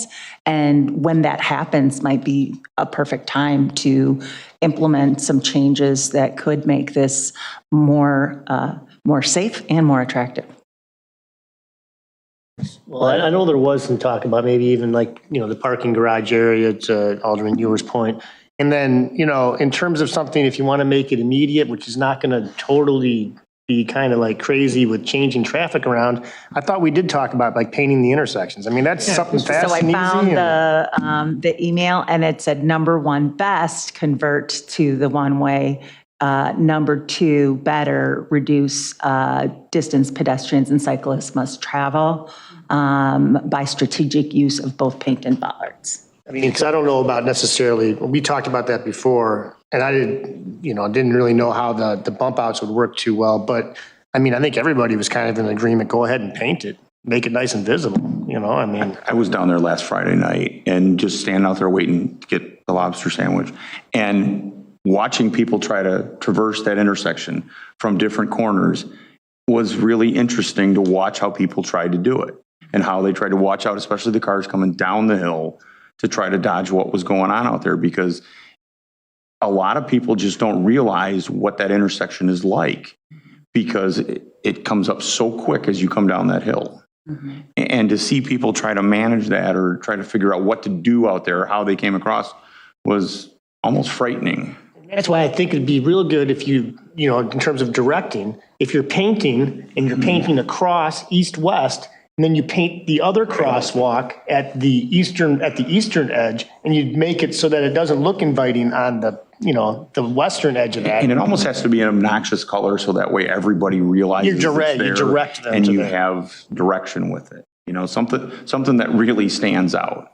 I guess maybe I shouldn't use it obnoxious, but it should be something that really stands out so that way it's a simple, easy thing to do, and then we have to really wait until that area gets redeveloped. I mean, it's come up again. We've talked about it for the whole time I've been on the council of what do we do with Water Street between First Street and Wilson, the west side of the street. I don't think anybody really knows how bad, how deep, how big the bedrock is in there, how much it would cost to even put a sidewalk down that side. I mean, that's been the same way since I was 6 years old when I moved to this town. It literally, I think, looks the same way. We might have done the curb one time. You know, in the meantime, from what you just said, we've had some nice things happen in there. I mean, the art studio, which I was there with you on Friday night and saw all the things that are happening there. And then we've got a couple of what I would describe as really promising, vibrant businesses there right next to the art studio. And they seem to have traffic and they got people coming in, and that's kind of making that street into a, so now we got people on the other side of the street talking to me about things they would like to do on the north side of First Street going down toward the rest of the area. So there's a lot of interest in what we're doing here, and I just don't want us to fly off here with some easy decision, which at the end comes back and backfires us and causes our new businesses to have a problem. Right. I would like to keep as much connectivity as we can down there, as much traffic as we can, but also figure out how to make that coexist with the pedestrian traffic. Because the pedestrian traffic is a big deal on Second Fridays. I mean, it really is packed down there. I've been down for a few of them, and it's been quite nice to see. Well attended. Just go ahead. I just kind of wanted to point out with these comments that everything that was presented here were temporary, you know, setups to test the outcome and impact. I mean, it's very well possible it could create significant traffic problems, but I don't know if that's 100% guaranteed. It's a complex adaptive system. Theoretically, I'm going to throw it out there, I'd argue it might even increase throughput on Wilson Street because now you have fewer people turning on that intersection constantly. So you have fewer like light cycles you have to deal with. And I can't say that with any. Here and haven't had the discussion about a single bridge in the town and the problems of these situations. I mean, it would be a nightmare getting across Wilson Street if you're not going to allow people to go down first. How come? How come? Because they don't get to meter through the light all that at Chum Way. So I do it all the time when I go to the east side. I very rarely, if ever, go to 31 and Wilson to go down there. I turn right here at the light because I know I can get out and I only have to wait one light cycle to get through there because there's only 3 cars or 4 cars that can back up there. I'm suggesting that's what makes Wilson worse because everybody's doing that. So now you have constant merging and turning there. Because Wilson's the main thoroughfare and it gets backed up at the main times of the day all the time, real bad. You'll just end up with backing traffic at Wilson and 31 and it'll back all the way up to First Street or further. Fair Unless you can get a second bridge put in. Remember, Can I just also make a comment that I think starting this summer even, we will see some additional traffic there, especially with pedestrian and bicyclists, being that the bike path is now closed and is permanently closed. So all the people who would go down by the food pantry, by that bike path, are now going to be coming through this intersection. As soon as that quarry opens in 2 weeks, all the kids who would go from McDonald's to the quarry and quarry to McDonald's back and forth will now be using this intersection. So we will have all those middle schoolers, I'm talking like 5th grade through 9th graders, coming through here and on their bikes, and So yes, we need to think long-term with the downtown plan. I'm really excited about the opportunities with that, but we really need to think about what is happening this summer for safety. And even through this last winter into the spring, the traffic, because I have somebody that I know well that lives on Water Street, there is a ton of bike traffic that ignores every sign we have put out there and continually uses that as the bike path route. And the children will too. Yep. And so a couple more thoughts. Also, with all the great businesses that are opening down here, Kiss the Sky, Hearth and Hammer, we have a lot of people coming from out of town, the Greenology. When you are townies like us, we know what to expect from this intersection. We know to look out for pedestrians. My friend who lives in Indiana was visiting me a couple months ago, and she was driving, and we were coming down to Hearth and Hammer, and she came flying down that hill. And I told her, I'm like, slow down. Like I told my best friend, I was like, slow down. Like, this is a pedestrian area. But she didn't know what to expect. You know, she's from out of town. So we have to expect that everybody who's coming down here is, they don't know what they're doing. So we need to set up better guidelines. There's no crosswalks right here right now indicated. And I know, like, getting those painted as soon as possible. I mean, if we need to go out there and do it ourselves, let's do that. We need to have signage coming down the hill, like, just to make people aware, like, you know, pedestrian crosswalks ahead, or, okay, there's that very faint one, but anything we can do to just bring awareness that this is just heads up driving, I just think we need to get done. Sarah? I agree. We should have a sign when people are starting to go down that hill. Flashing sign would be amazing. But then I want to go back to Abby's drawings that she presented. I don't know how long ago that was, but I think that it was bright colors on the ground, possibly green, modeled after what Chicago has, and then the posts. And that would be, I believe, a cheap solution to do for now. And then if that does, with the downtown plan, and that land turn into something wonderful, and that whole area changes structurally anyway in the future, we haven't spent a lot of money on a solution, but we have increased the safety, let people know about pedestrians so that they aren't traveling too fast, and decrease that distance that cyclists and pedestrians have to traverse.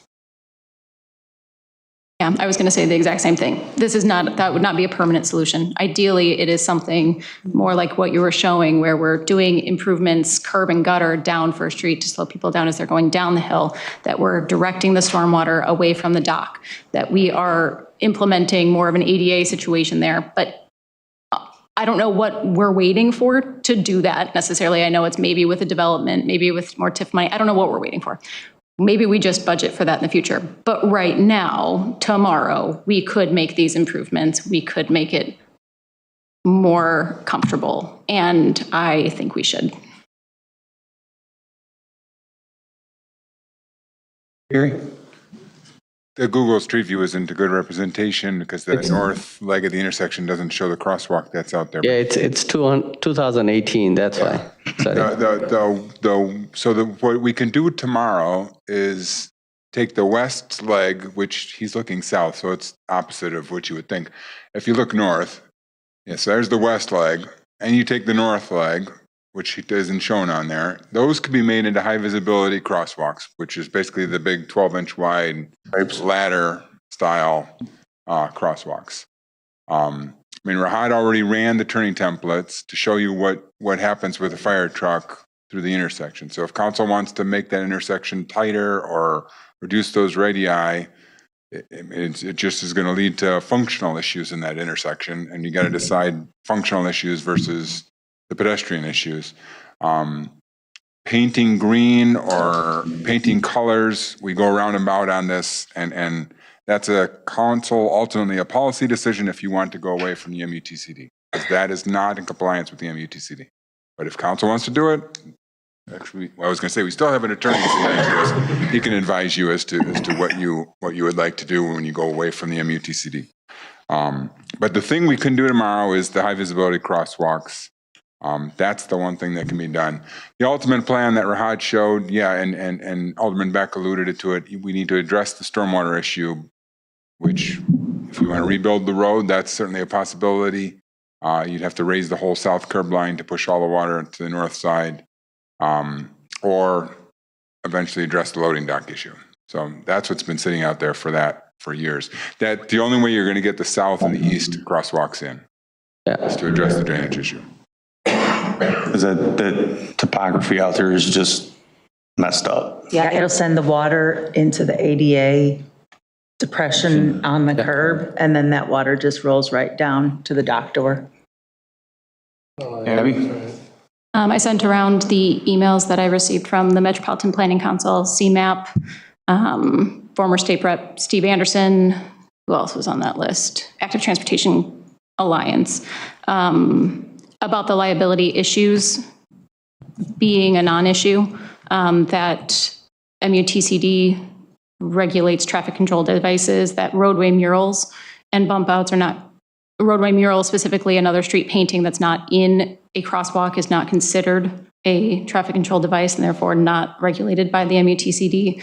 And all the examples that are around the country of these things improving safety. There's lots of studies out there. We all have access to Google Scholar. I recommend doing a search to find peer-reviewed studies about these types of interventions and their ability to improve study. I'm looking for the ones that say that it makes it more dangerous and it creates a liability. I'm actively looking for those studies to make sure that we're not opening ourselves up to something. And I have not turned up anything. So with the most recent changes to MUTCD, they were considering whether or not they would allow the painted crosswalk. And they determined at this time, they want to wait to see if, more research about the feasibility of those and that those don't actually distract drivers versus cause them to be more cautious because we see them. Even in light of the research that you are talking about? Well, I'm not talking about painted crosswalks. I'm talking about leaving crosswalks as standard issue crosswalks and the paint around that creates those safe buffer zones around the bollards for the curb cuts or artwork in the center of the street. Those are not crosswalks. So this is just standard crosswalks.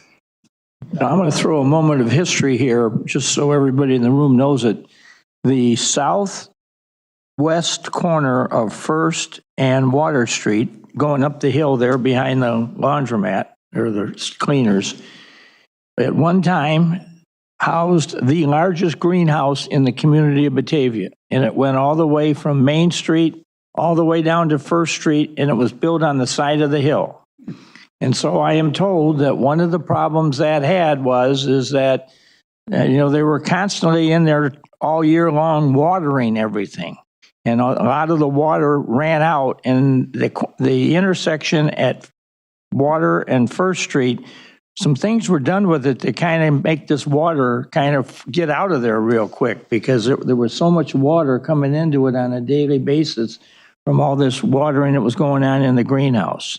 So that's just another factor. I've often thought if somebody comes in, and I think we're going to get it one of these days with a project to build something on that property, they're probably going to want to do a soil exploration, and I don't know what they're going to find because goodness knows what was dumped there when it was the greenhouse. But, we do have pictures of the Fox River crossing underneath First Street right there by, it would be just to the east of Batavia Enterprises buildings where Hearth and Hammer is, the whole river was right there, and it ran underneath the U.S. Wind Engine and Pump Company where Walgreens and everything is, and they used to run their wheels and pumps with the water from the river there. There's that property has a very interesting piece of Batavia history associated with it. Railroad track down the middle of Water Street too, didn't it? Right. Okay. Anybody in the audience that sat here all night and waited to listen to this want to come up and talk about it? Hi, I'm Annie Scholl from Hearth and Hammer. I just want to express my excitement that this intersection is being talked about. I've also stared at it often and seen the terrifying near misses and the children on their bikes and all the things. And I will say, I'm happy to hear the movement away from the one-way, because I know when schools are let out, it does get completely backed up to a standstill, even as it is. I love the idea of improving the crosswalks immediately. I think that would be amazing. I'm often going to my store with my own child, and I have to explain, like, this dark part is not the street and this light part is the street. So I understand there's infrastructure things that aren't going to change quickly, but I do love the idea of doing the things that are cheap and effective and will increase safety. I'm also curious if there's any way to create another sort of crosswalk coming from sort of the Walgreens Plaza area, or the Windmill Plaza, I guess, where like East China Inn is, headed towards our side, because a lot of people cross there. I don't know if it can be something similar to downtown on Wilson Street, where there's the crosswalk and there's the, stop for pedestrian, or even just the suggestion of some sort of crosswalk. But people cross there all the time in lieu of the fact that there is not that crosswalk availability, because I understand the drainage issues. And I appreciate you all thinking about that, because I don't want my store to be flooded. Good point. Yeah. It's a good idea, because you got the animal clinic right there too. And I have to take my dog over there across the street right there, Yeah. And to Usually Leah's point, I park in the parking lot over there. Yeah, across right there anyway too. And to Leah's point, the kids do come from McDonald's or Walgreens, and they cross there. And traditionally, they would go through the back parking lot, which was honestly terrifying for me to watch. So at least if we're leading them to a sidewalk, that seems better than this sort of no man's land that's happening behind there. But I love the idea of the painted, bollard sort of thing. So yeah, I just appreciate you all taking the time to really think about the pedestrian safety in that area, because staring out the window, I'm like, I don't want to be putting my own customers at risk, asking them to come. And I think too, I understand there hasn't been a lot of accidents, but I appreciate that the focus is also on like, well, how can we get people to come to this area because they do want to. And I'm glad you came for a lobster roll. So thank you all so much.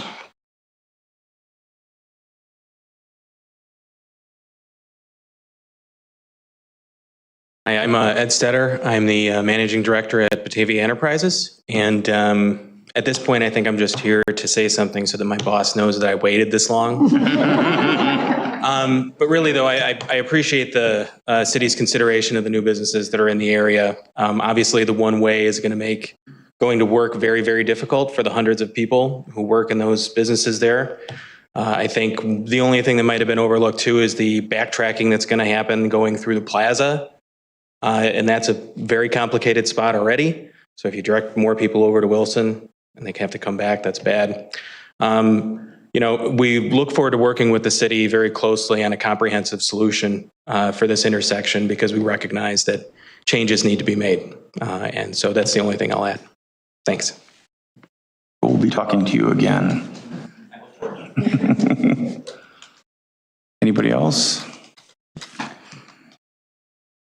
I think this is one of those that where I think we're pretty much all in agreement that we want to do something immediate. And if that's the crosswalks and get that out there, it occurred to me as we're listening here that we have the little pop-up pedestrian, yield for pedestrian signs that are on Wilson in several different spots.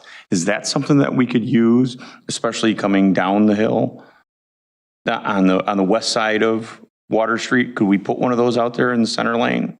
Normally you put that with a crosswalk. Right. But that's what I'm saying, is at the crosswalk, could we put one of those up there? Because that is an impediment. That's something that slows people down when they see that. Yeah, at the west leg, just like you do in the bottom at Water Street and Wilson. Right, exactly. Is that something we can do out there as well? I think that's just another step towards trying to make that calmer, slowed down, and more obvious to people that you have to pay attention. Abby? Or Liam? Just really quick for clarification, are we doing crosswalks on all four No, parts of the. we do not have a receiving crosswalk at this corner. Because there's no sidewalk. There's nothing to go to. The south leg. So we all know, though, that everybody's still going to be crossing there, right? So, yes, so it will be only here and here. Would we have to discuss with to do a crosswalk, say down at the exit from the plaza towards the entrance to BEI's lower parking lot? If he can Google Zoom over there, or Google Street View over there, we would need to make it ADA compliant. So that would be probably later this summer if we do a sidewalk and curb program. Can you Google east there, Rod, down the hill? East on First?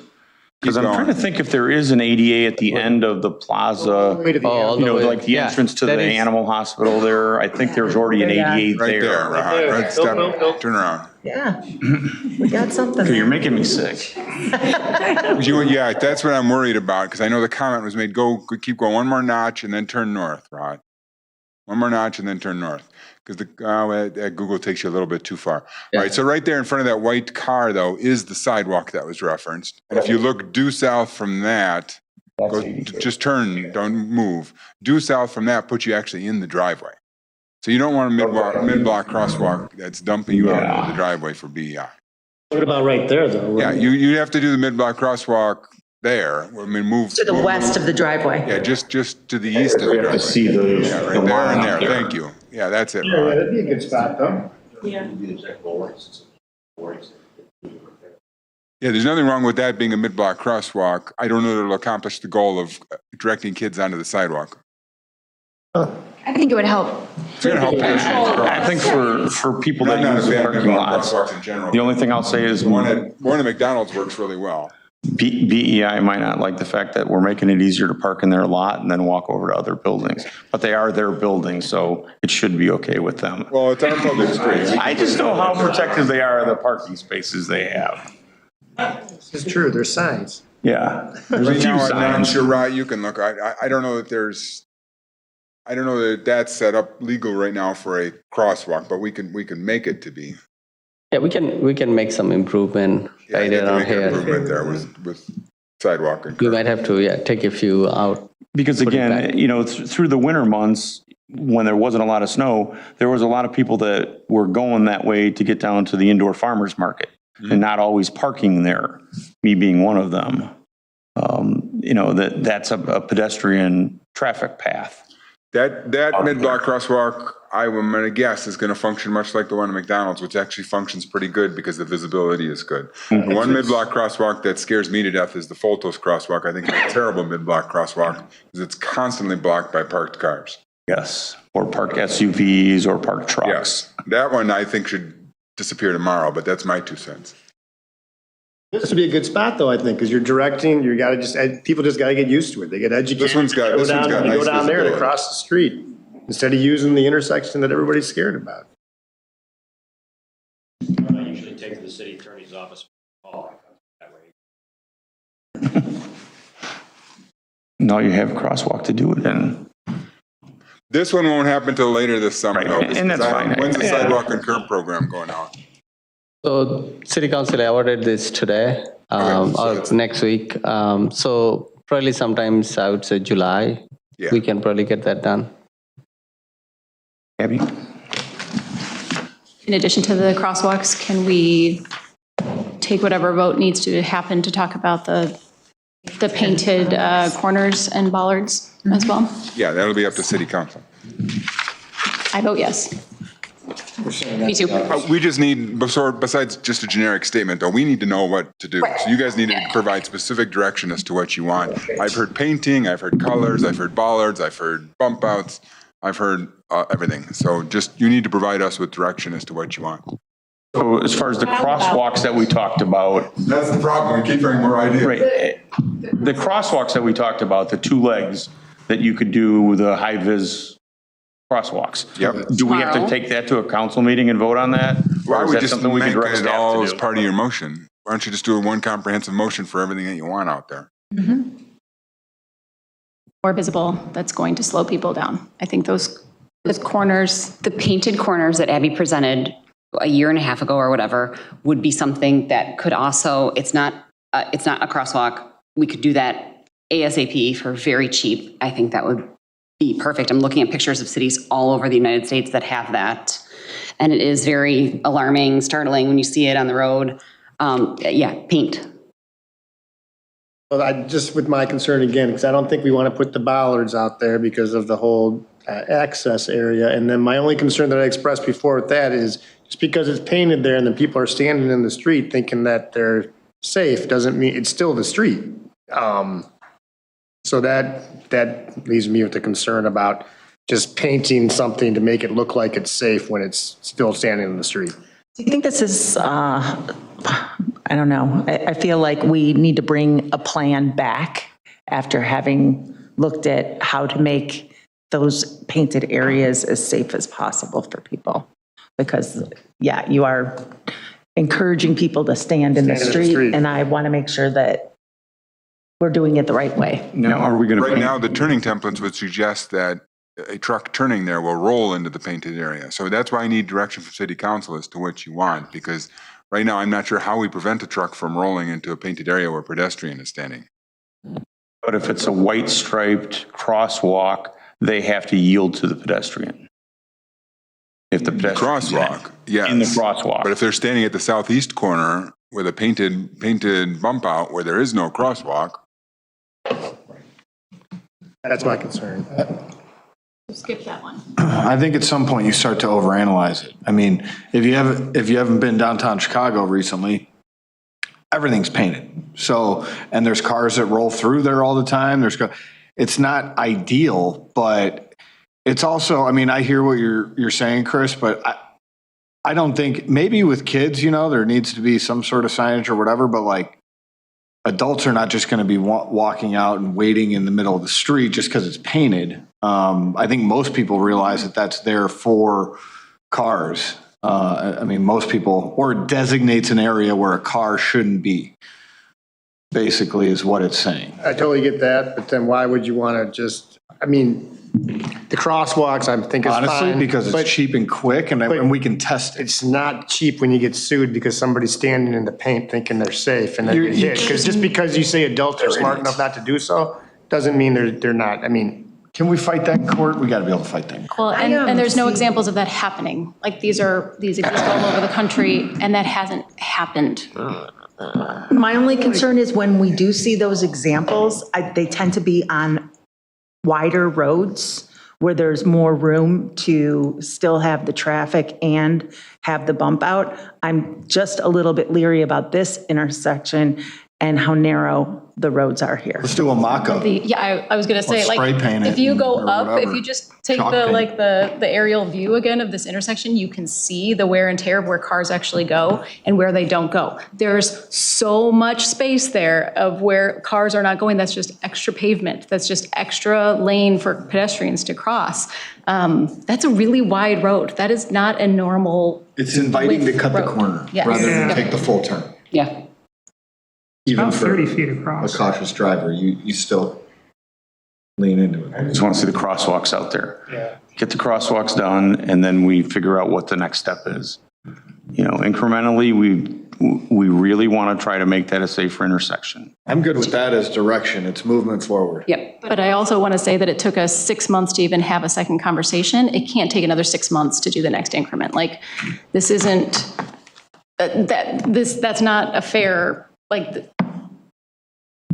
I would say bring us back a plan of what you feel like should be painted out over there at the next COW meeting.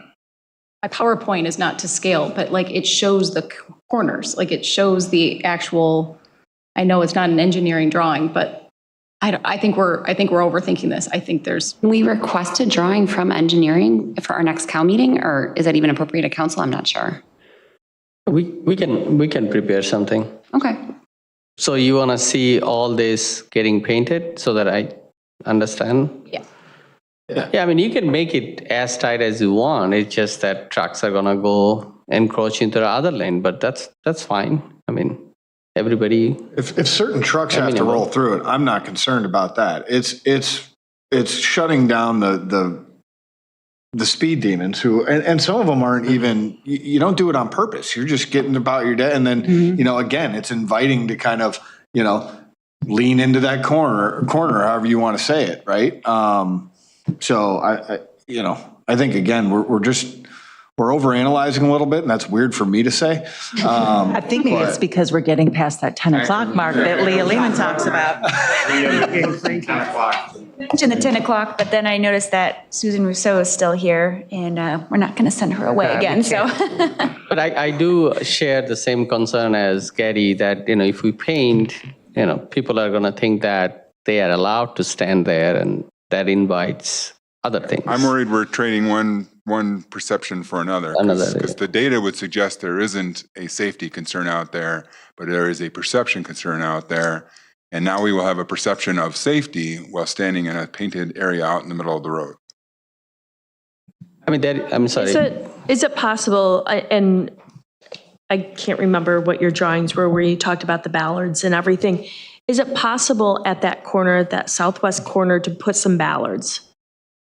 Just that one area to kind of direct traffic around that corner to help them slow them down. Not saying all four corners to create it, but because that's the one question, not only paint it, but also have the ballards to kind of direct them around. That gives the pedestrians a safety area for crossing. It doesn't stop the people that are heading west turning onto Water Street, because I was given direct feedback that that's scary too, especially when cars are coming down on a bike trying to cross that. But that might be something to even test out for the summer. The impediment on the trucks is tough there. Because if you put those up, they can't make that turn. I thought about the same thing and then I ran it through my head. But you know what? They'll go slow. You can make it through anything if you go slow. Go through my neighborhood. I mean, I have a 100-year-old neighborhood they go through. Right, but the same trucks. Driving a truck through a neighborhood is different expectation than driving it through where you needed to go make your deliveries and Then we things have, of that nature. but I want them to be approaching this street the same way they approach my neighborhood. Would it be possible to have one of our city government trucks, like go down and do an experiment, taking that corner? So that's that presentation that I have it right here. Right there. That's kind of like. This is software that we use like when designing parking lots and things like there's the car size and it shows how tight a vehicle can turn through there. This isn't a semi-truck, this is just a fire truck. Yeah. Right here, this is the intersection we're talking about. Like you can see how the truck has to. Fire truck, correct? One piece fire truck? Yeah, one piece fire truck. So you can see how it's like encroaching this traffic, but it's encroaching it anywhere right now. Somebody can argue that, right? I mean, how often is a fire truck going to go that direction to turn onto Water Street? I would see them going across to Main Street. It's not only fire then truck, turning it's the from Main delivery Street. trucks because Route 31, all the delivery trucks, like any beer getting delivered or. But they're also coming off of Shumway and turning right in front of Limestone and cutting that corner all the time. That's what I'm saying, that they're cutting it anyway and it's cutting into the other side. So you can argue that they're doing it now. So make it more tighter. What's big deal? Yeah, I mean, they're already doing it all through downtown Batavia and all the other intersections. So how about we bring back some alternatives to you in the next COW meeting, and then you choose or you mix and match and we implement. You want to take a vote on doing the crosswalks anyway? Can we do the crosswalks now? I think we should do the crosswalks. That way we've I don't got a think green that light that on that. requires us to go to a vote. I mean, I think that's something that we can direct staff to. I mean, it's not like it's $100,000 to do 2 crosswalks. Am I right, Gary? You're exactly right. I think we have pretty much a total agreement on that we want the crosswalks out there. So the ladder style crosswalk, right? Yep. So, okay. The high vis ones. Yep. Big white stripes. With a sign in the middle saying. With the sign in the And we middle. can all, crosswalk. 4 of us at a time can walk across it. Just like the Beatles. It's like the Beatles, yeah. I waited all night to use that.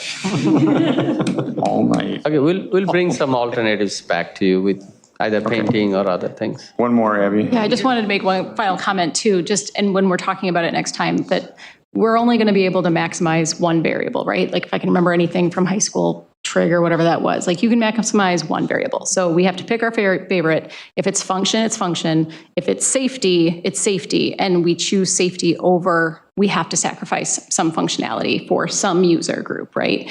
And obviously pedestrians and bicyclists are my favorite user group. I'm not shy about that. But it's for real reasons. Like when we talk about our downtown businesses, like it's the people on the street that indicate whether or not our downtown economy is thriving. And if we're looking around and all we see is cars, our downtown is struggling. We have to see people. It's really important for Second Fridays. It's important every single day if we want our downtown to thrive. We have to pick. We have to decide one priority, and we have to maximize that one variable. So that's my last comment for the next discussion. Any other question? No, but I have a movie quote. I was told there'd be no math. Thank you so much for your input. All right, thank you. Now we move on to item 12, which is discussion of Illinois legislation, support of topics for House Bill 5315, House Bill 5021, and Senate Bill 3637. Who wants to touch this one? Really, we're odd up here. Might be a shorter discussion. What's that? It might be a shorter discussion. No offense, Gary. I didn't mean that in a bad way. I get it.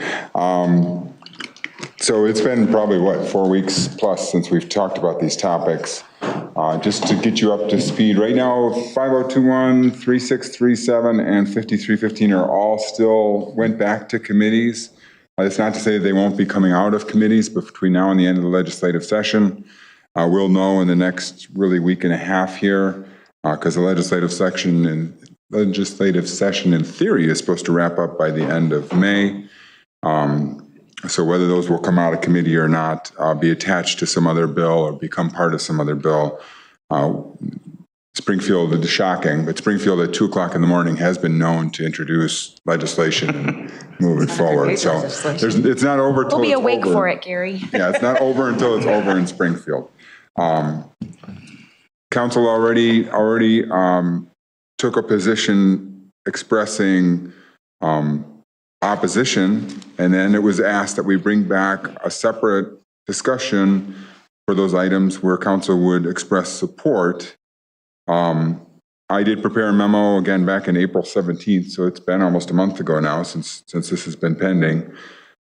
We brought it to Cal and then it got tabled. So we're back here tonight, and very quickly, to Alderman Wolf's point, we can jump to the two options. Option A would be to approve a formal resolution codifying those items that the city is in support of, and I want to run through those items tonight for council to vote on if you want to do that. Or option B would be just to provide direction to staff without formal resolution to move forward with what seemed to be the consensus of our last discussion about things that you would support. And that was the consensus of jumping into planning, preparing for the future. So do we want to start with a basic question of do we want to explore the resolution? And if we do, then we can talk about items or maybe some bullet points that I haven't included in here. But if we did a formal resolution, we did the formal customer complaint process at the state level, revisions to the Open Meetings Act, and I can go through these in more detail. Formal integrated resource planning, or returning to net metering versus net billing. So I guess the first question should be, does council want to talk about doing a formal resolution in support of any of those items? I thought that when we talked last, we'd already given the direction that we sent the letter saying we're opposed to everything and that we were just going to then move forward with, the long range planning with this. I didn't know that the resolution was still something that was really a viable situation, but I guess I'm more in favor of the second option.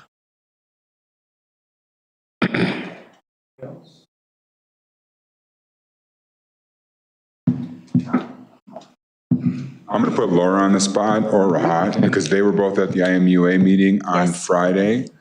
I was attending my daughter's graduation from college, so I was not there. But Laura, can you speak to the planning? Because you guys just had that discussion as to like next steps for planning.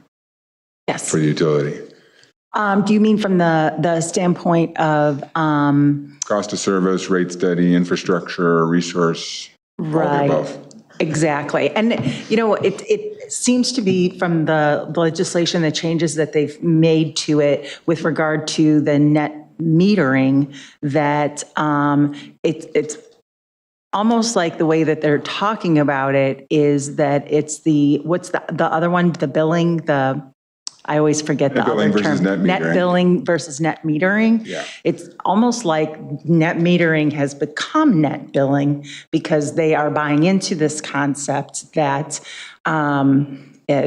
you can determine what the fair rate is, and that might just be the energy cost versus what your cost of service is. And so it makes it more imperative that maybe we look at our next step being a study of our cost of service, because there is, and the woman who is from the solar company that attended our meeting via Zoom even suggested that, if you unbundle your rates to your customers, then you can charge for the cost of service regardless of whether it's a solar or non-solar customer, and then reimburse the solar customer for the energy that they send back to the system for only what the energy costs, because they're still utilizing all of the other aspects of your service.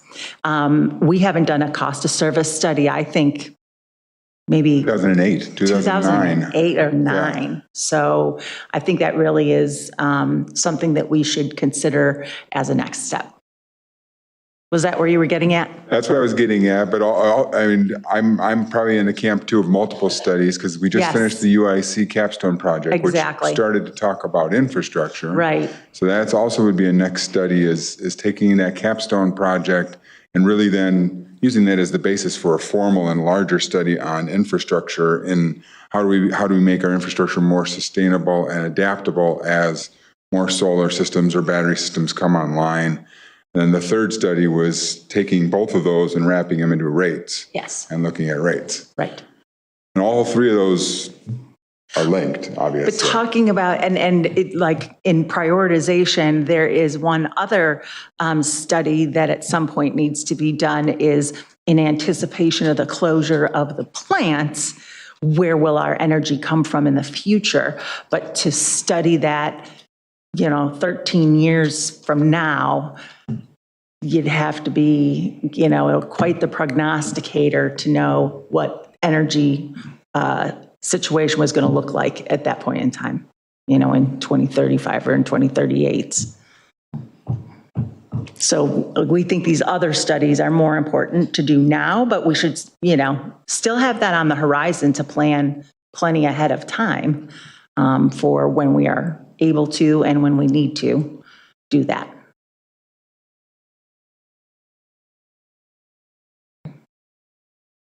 Yeah, I would agree with making sure that we, cost of service study definitely needs to be done.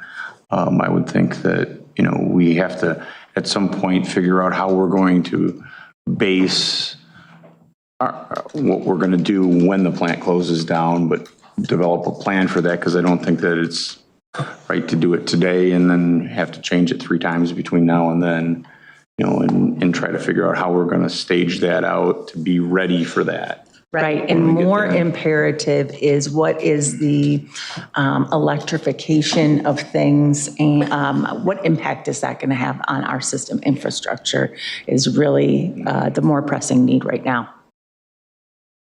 I've always wondered what would happen to our electrical grid in the city itself if 20, 25%, 30% of our houses EVs. went all electric or all had EVs and had to add, an extra 40 amp service or an extra 40 amp, 50 amp service to be able to charge. Steve is tracking all that now. So Steve's tracking solar installations, EV installations, battery installations. Anyone who actually comes through us and then gets a permit, we're tracking all of that.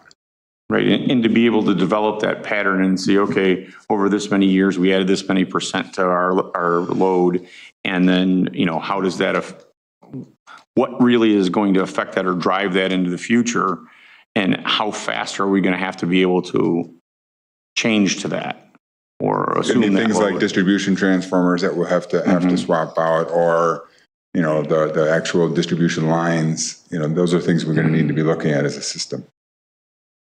And which of the many studies that we just talked about is studying that? Like what the scenario Alan just mentioned, the 25% in electrification of cars or heat pumps. That really kind of falls under the general headline of that infrastructure study, where we say, what happens if 25% of the people in town have an EV, and we're going to assume that those are relatively dispersed throughout our residential areas. What does that mean for our system? Because then our system we may have to upsize conductors in order to be able to carry more electrons to those homes. That's an infrastructure study that gets at the answer, though, to the solar or EV installations. And it identifies those investments that we need to make in the future so that we are both ready for those changes and also resilient, and that will inform the rate study and as to the financial part how goes much with we the need to be infrastructure charging today to be able to pay for those things tomorrow. Well, and the policy is on who's going to pay. And then who's going to pay? That's the cost of service Or study. is it me because I set the neighborhood over the hump in terms of electric generation or whatever, or is it borne by the city? And I think that goes to also a bigger question about just kind of establishing a shared vision or set of values that the city is saying, like, this is what we're going to prioritize, so this is where our investments will go, versus we are not going to promote that and we're going to put that burden on individual homeowners, and just kind of establishing those policies as part of all this planning process. It's all part of the planning process. I agree with you. Yes. And to your email earlier too about how, the priorities back in the day was like, our first priority is to own our generation. Like that is the condition of the day. These are the forces for today. This makes the most sense for Batavia. So we're going to go all in on ownership. And obviously we live in a very different world now, and we can't predict what that world will be in the future. But at the same time, I almost feel like we have to have that conversation that they had back when they decided self-ownership we have to do that based on where we are. Even if we can't change it today, I think we should still be establishing those priorities and establishing those values on where the world is and where we think the best place for Batavia should be, even if we can't be there, and work towards that.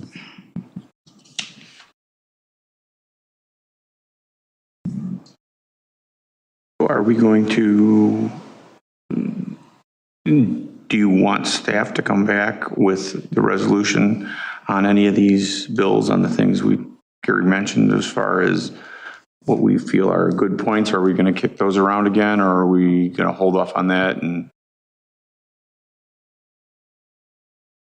I'm not sure we need a resolution. I thought that the discussion of the planning is all we really need to do right now, right? I mean, well, this came up under the discussing the legislation, whether or not we want to send a letter of support for any parts of it. I think I already said my position on that. Hear much else, I think. At this point, Pursue the studies. Yeah, pursue the studies. And, if we get any alerts that any of this is going back beyond just, a lower level committee, and we're going to get some votes on this, then I think we have to be ready and prepared to act pretty quickly and contact everybody at that point. Mm-hmm. I mean, they know what we don't like about it. And that's the things that can hurt us. Right. And hurt the utility and hurt citizens.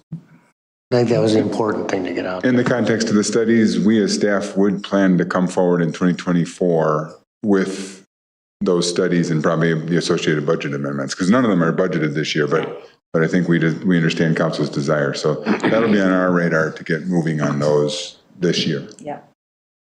I think it was a good exercise, because we know next time that we do this, that we need to be conscious to not only say, this is what we don't like, but also be prepared to say, this is what we do like. Because adding the do like was kind of almost like an afterthought.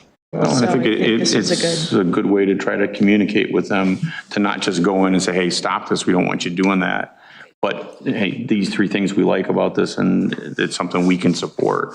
And we can support you passing something with those things in it. Well, I think we'll have an opportunity again, if not this spring, we will in the fall session, or next spring, or next fall. Yeah. I don't believe any of this is going to just stop. A few times. That's how it looks. Yes. That's where we want to. I think we'll get plenty of practice. Yeah. Okay. 26 minutes are up, Gary. All right, I'll leave it. All right, we're moving on to item 13, project status. Okay, on Monday morning, one of the very first emails I got was great. It was from the Illinois Department of Public Health, who was getting back to us about the question of their evaluation of the public health risks associated with the foam in Mahoney Creek. And I was so relieved to see that they believe that there is no impact to public health, either, from going in the water, playing in people's yards. And then also, I just wanted to let everybody know that the first testing was done on private wells located within 200 feet of Mahoney Creek. But I'm hoping that with the news we received from IDPH about, the actual creek water and the soils adjacent to the creek, that we, fingers crossed, will have similar results there as well.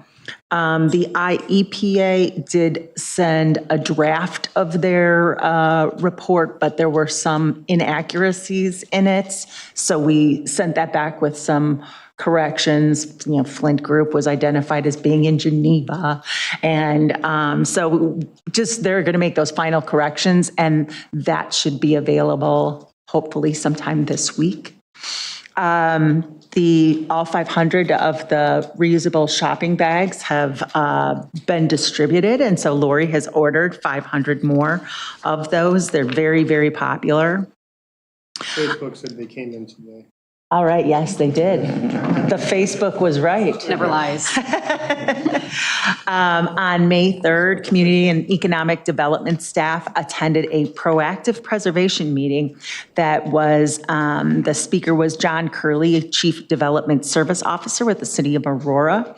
And the event focused on flexibility when rehabilitating historic structures and how that can drive economic developments. The downtown plan review with the committee of the whole was rescheduled to the, this says May 28th COW meeting. Yes, so we are having a meeting on May 28th. It was rescheduled due to the large agenda that we had tonight. And permit applications and documents have been received for Tesla's improvements at the Batavia Square development, and demolition permits have been issued this week for the existing buildings and tree removal at Main and Deer Path Road for the Ignite Rehabilitation Center project. In fire, Chief Hansen began his rotation as chairman of the TRICOM Central Dispatch. And then both police and fire have had a number of public engagements. Chief Hansen attended the Batavia Brotherhood Banquet with Mayor Schilke, and also DC Blowers attended that. Both the fire department and the police department participated in the Bike to School Day. Fire was at the Valley Sheltered Workshop Pancake Breakfast on Sunday. And in the police department, Officer Robinson, who heads up and kind of leads the department in our involvement with Special Olympics. He attended the Regency Special Olympics Young Athletes event that was at Alice Gustafson School on May 9th. And what that is an early childhood play program which introduces children's age 2 to 7 to basic sports skills to share the joys of sports with children. And then also officers from Batavia Police Department stopped by and were on site at HC Storm Elementary School on Friday, May 10th in support of the students participating in HC Storm's annual Thunder Run fundraiser. In Public Works, the contractor will be finishing utility and road work on South River Street and Union Avenue in the coming weeks. but it's anticipated that the first few weeks of the quarry pond season, the Hall Quarry will be affected by the construction activities. The intersection will remain open at all times, but there may be certain times when it is down to one lane. The road work is going to continue until early June. Sidewalks in the area will also be impacted, and there will be temporary ongoing closures there until early June. Lori reached out to the Park District today and we are putting together a joint messaging to the community about all of this. And then we are also going to continue, as we did last year, to have a crossing guard at the corner of 31 and Union to assist folks who are crossing that road until we can get that road diet in place. And as far as that goes, the mayor has sent another letter to the Secretary of Transportation, again, asking him to please expedite the permit for us being able to implement the road diet.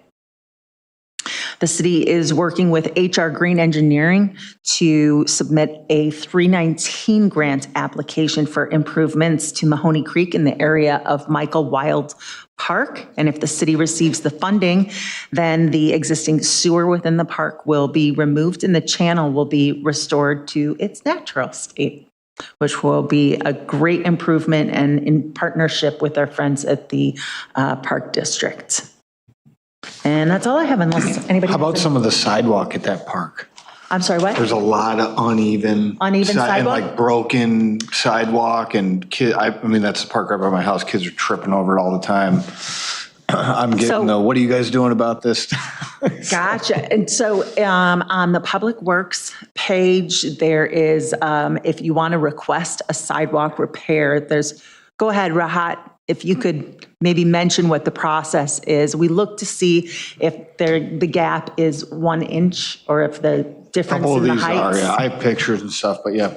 We can go and look at it. It's always on-call basis. If somebody complains, we go and take a look at it.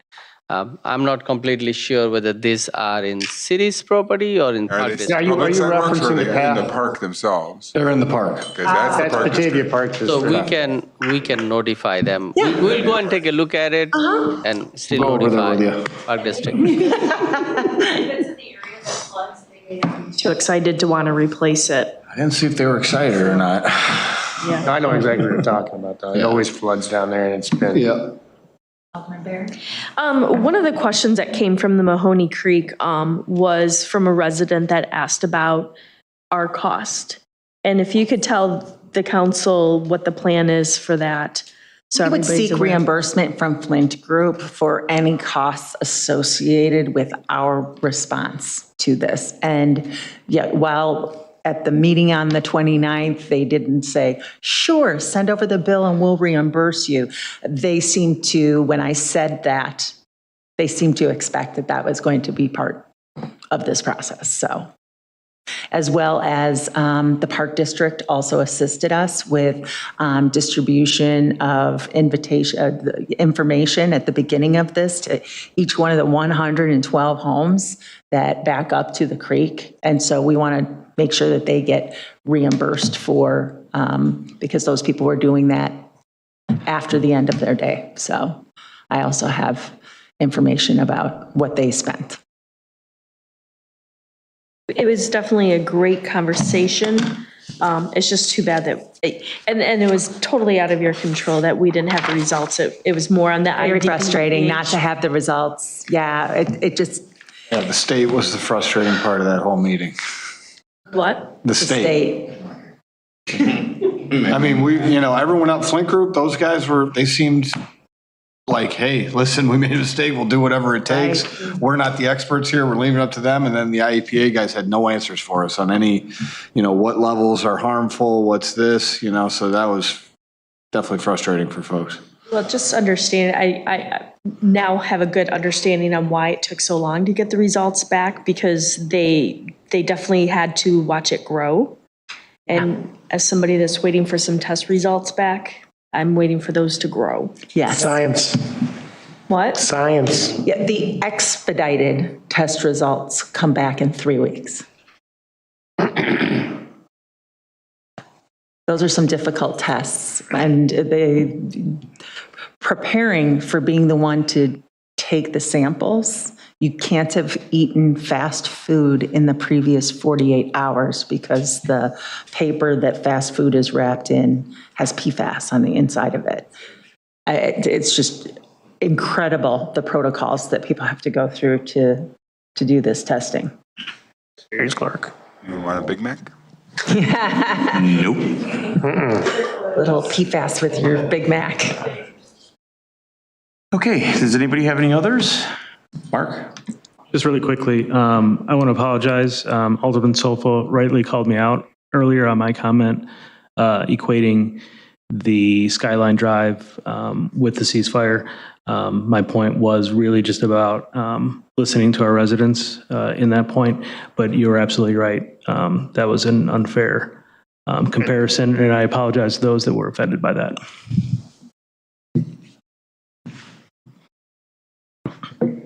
Ellen? Yeah. Just real quick, something we heard a couple of times tonight from a couple of different residents groups, but we've heard it in the past also, is frustration from the residents when they feel like things are thrown at them without a lot of lead time for really important topics that are going to impact them. Or where they did not seem to receive communication, even though we thought we sent them communication. So I just don't know if there's a way for city staff to tighten some of this up. Because what I would rather hear is residents come and be like, we heard about this a month ago, we're frustrated about it, we've done our research, but thank you for communicating, or thank you for being so on top of it. Like, that's the kind of stuff I want to be hearing from the residents, and not them being like, we just heard about this and we never heard about this, so I don't know what that looks like. I'm just, representing them. I would like to see maybe if we can improve that.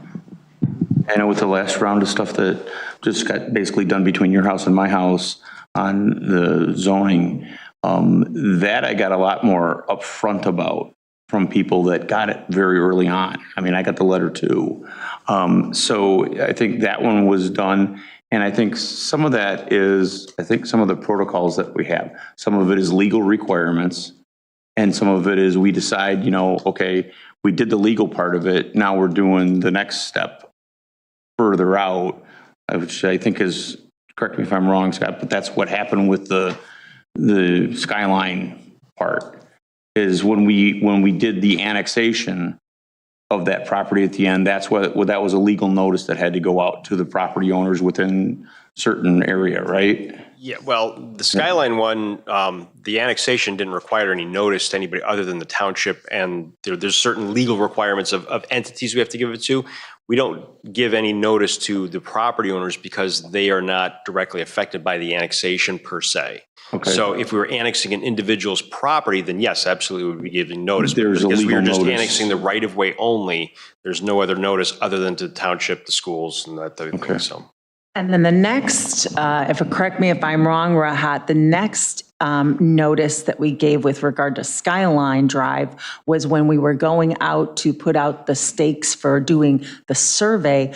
We have a, policy that we would provide advance notice to anybody before we're going to be walking on their property to put out stakes and be doing surveying. Why that gentleman said he's the first house next to the fence and he didn't receive notice, I can't say. Yeah, that was a little surprising. I'm not sure.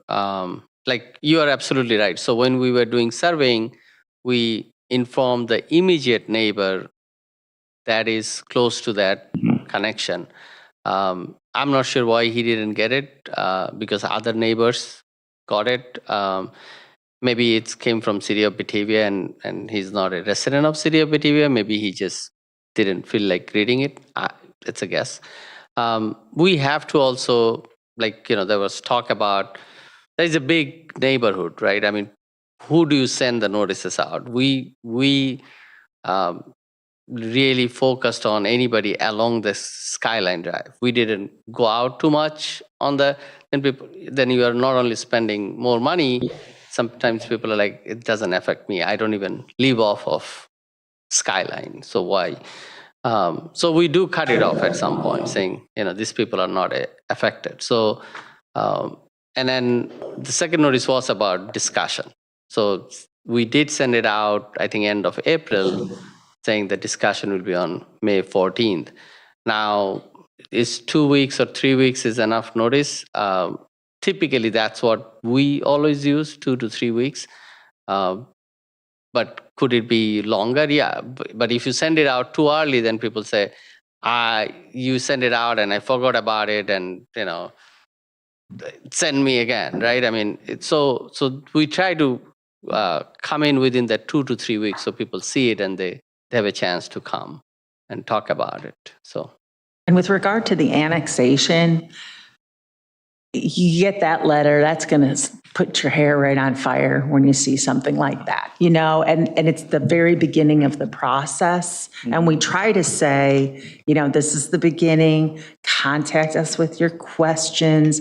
Here are the benefits of annexation, which really, if you wanted to be, unincorporated versus in the city, let's be honest, they've got a lot more freedoms when they're living in an unincorporated area. So it's a little bit of a tough sell. Yeah, and we've developed the process for that letter over the years, and we refined it a number of times. We added this benefits sheet. We have given additional time, and it's a multi-step process that we do when we're talking about these annexations. So the first letter that goes out is just the, hey, we're reaching out to you. We're looking to annex, your area.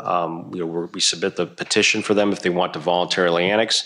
Sometimes they do, sometimes they don't. And then after that, then we talk, in some cases we have annexation agreements with individual property owners because they have specific circumstance that we look at. So, we do talk about them and negotiate with them individually in many cases. And then, if things don't work out like we did with the last one, then we move ahead to the involuntary process that involves yet another notice that requires certified notice to the property owners. And there's certain legal requirements and timeframes we have to follow in order to do that. So, and then ultimately it gets in front of you and then you make those decisions. But we try to give people a lot of time. I mean, these, we've been doing these, at least 10 years now, and we do take them one by one because it does take a lot of time to process them, develop petitions, develop plats, legal notices, ordinances, everything we have to do. So there's a process that we have to follow, and it takes a while. I appreciate the feedback, and we can always, make improvements, whether it be to what area we send these notices to or their content. So thank you. Thank you. Just like evaluation. Sure. Like, could this be improved? If we send it out a week earlier, just. I think that really, because I really like the idea, but I think sometimes, like, I don't know about you guys, but I can see something on my door and then I rip it off and throw it away thinking it was, some solicitor or whatever. So you hit a hot topic item, people are going to get stirred up on whatever it is in their own personal life. But I do like the idea of getting, not necessarily the notice, but a feedback form that then they feel that they're getting some participation out of it. And then it's on them, right? I mean, at some point people have to be a, citizen of their own lives and have to look after this thing on their own. I know, I've said it before, but that's something I've learned through this process is I'm going to be paying attention more throughout my life. So, yeah, I agree with your statement, but I like that last part right there. Just real quick, one piece of feedback that I got from the conversation that I had regarding the annexation. Yes. She kept asking, besides just the benefits, and I know that we list some, but how can we list those to what our strategic plan is? So if we're able to say, hey, we have a strategic plan and that this is one of the priorities that goes towards that, I think that would help, because when I brought that up to her, she's like, well, what strategic plan it was? I wasn't really in the right process to think about everything that was on that. Sure. But one thing that I, thought of and I shared with Alderman Lehman was, how we're connecting the sidewalks and getting those students to our schools, because we'll now have an opportunity to be able to do that. So I think if we're able to incorporate that into our letter saying, hey, we have the strategic plan, and a lot of residents have come to us now saying, what's on your strategic plan? And they reference that. if we can now put that in the communication, I think that would also be helpful instead of saying, they're like, we don't care about electric, we don't care about this, but if we can pinpoint like this is what our priorities are, I think that would be even more proof on why it's important. We can look into that and see what, refinements we can do on that, sure. Yeah. If I can add, I think we engineers, we do a better job with construction because that's what we do. Not a lot of planning projects. So this one, to your point, we could have sent the letter out 2 months early. So I would take that. I mean, you will see the construction project. We have it on our website. People are getting letter. We are talking to Lori all the time to say, let's do that. And it's going out multiple channels. This one, there will be so much opposition. I think we probably didn't calculate that.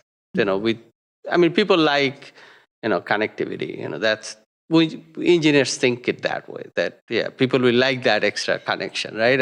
It's going to take me shorter time to get to my home. Or They like connectivity too. They just don't like it on their street. So like, several people mentioned about Branson Drive, that they now be able to take that. But that's also going to go through somebody's neighborhood, right? That's a cut through also. Not their neighborhood. Not their neighborhood. That's it's not their neighborhood. That's what's okay. So we probably have miscalculated that, if you want to say, the anger that will come out. Then we would have sent the letter out long time ago. Right. We were sending it out anyway, so why? So we'll do a better job with the planning projects going forward as far as communications. It's a learning lesson. Okay. Motion for adjournment? So moved. Second. All in favor? Aye. Good night. And I'm Stay only another hour. 51 minutes.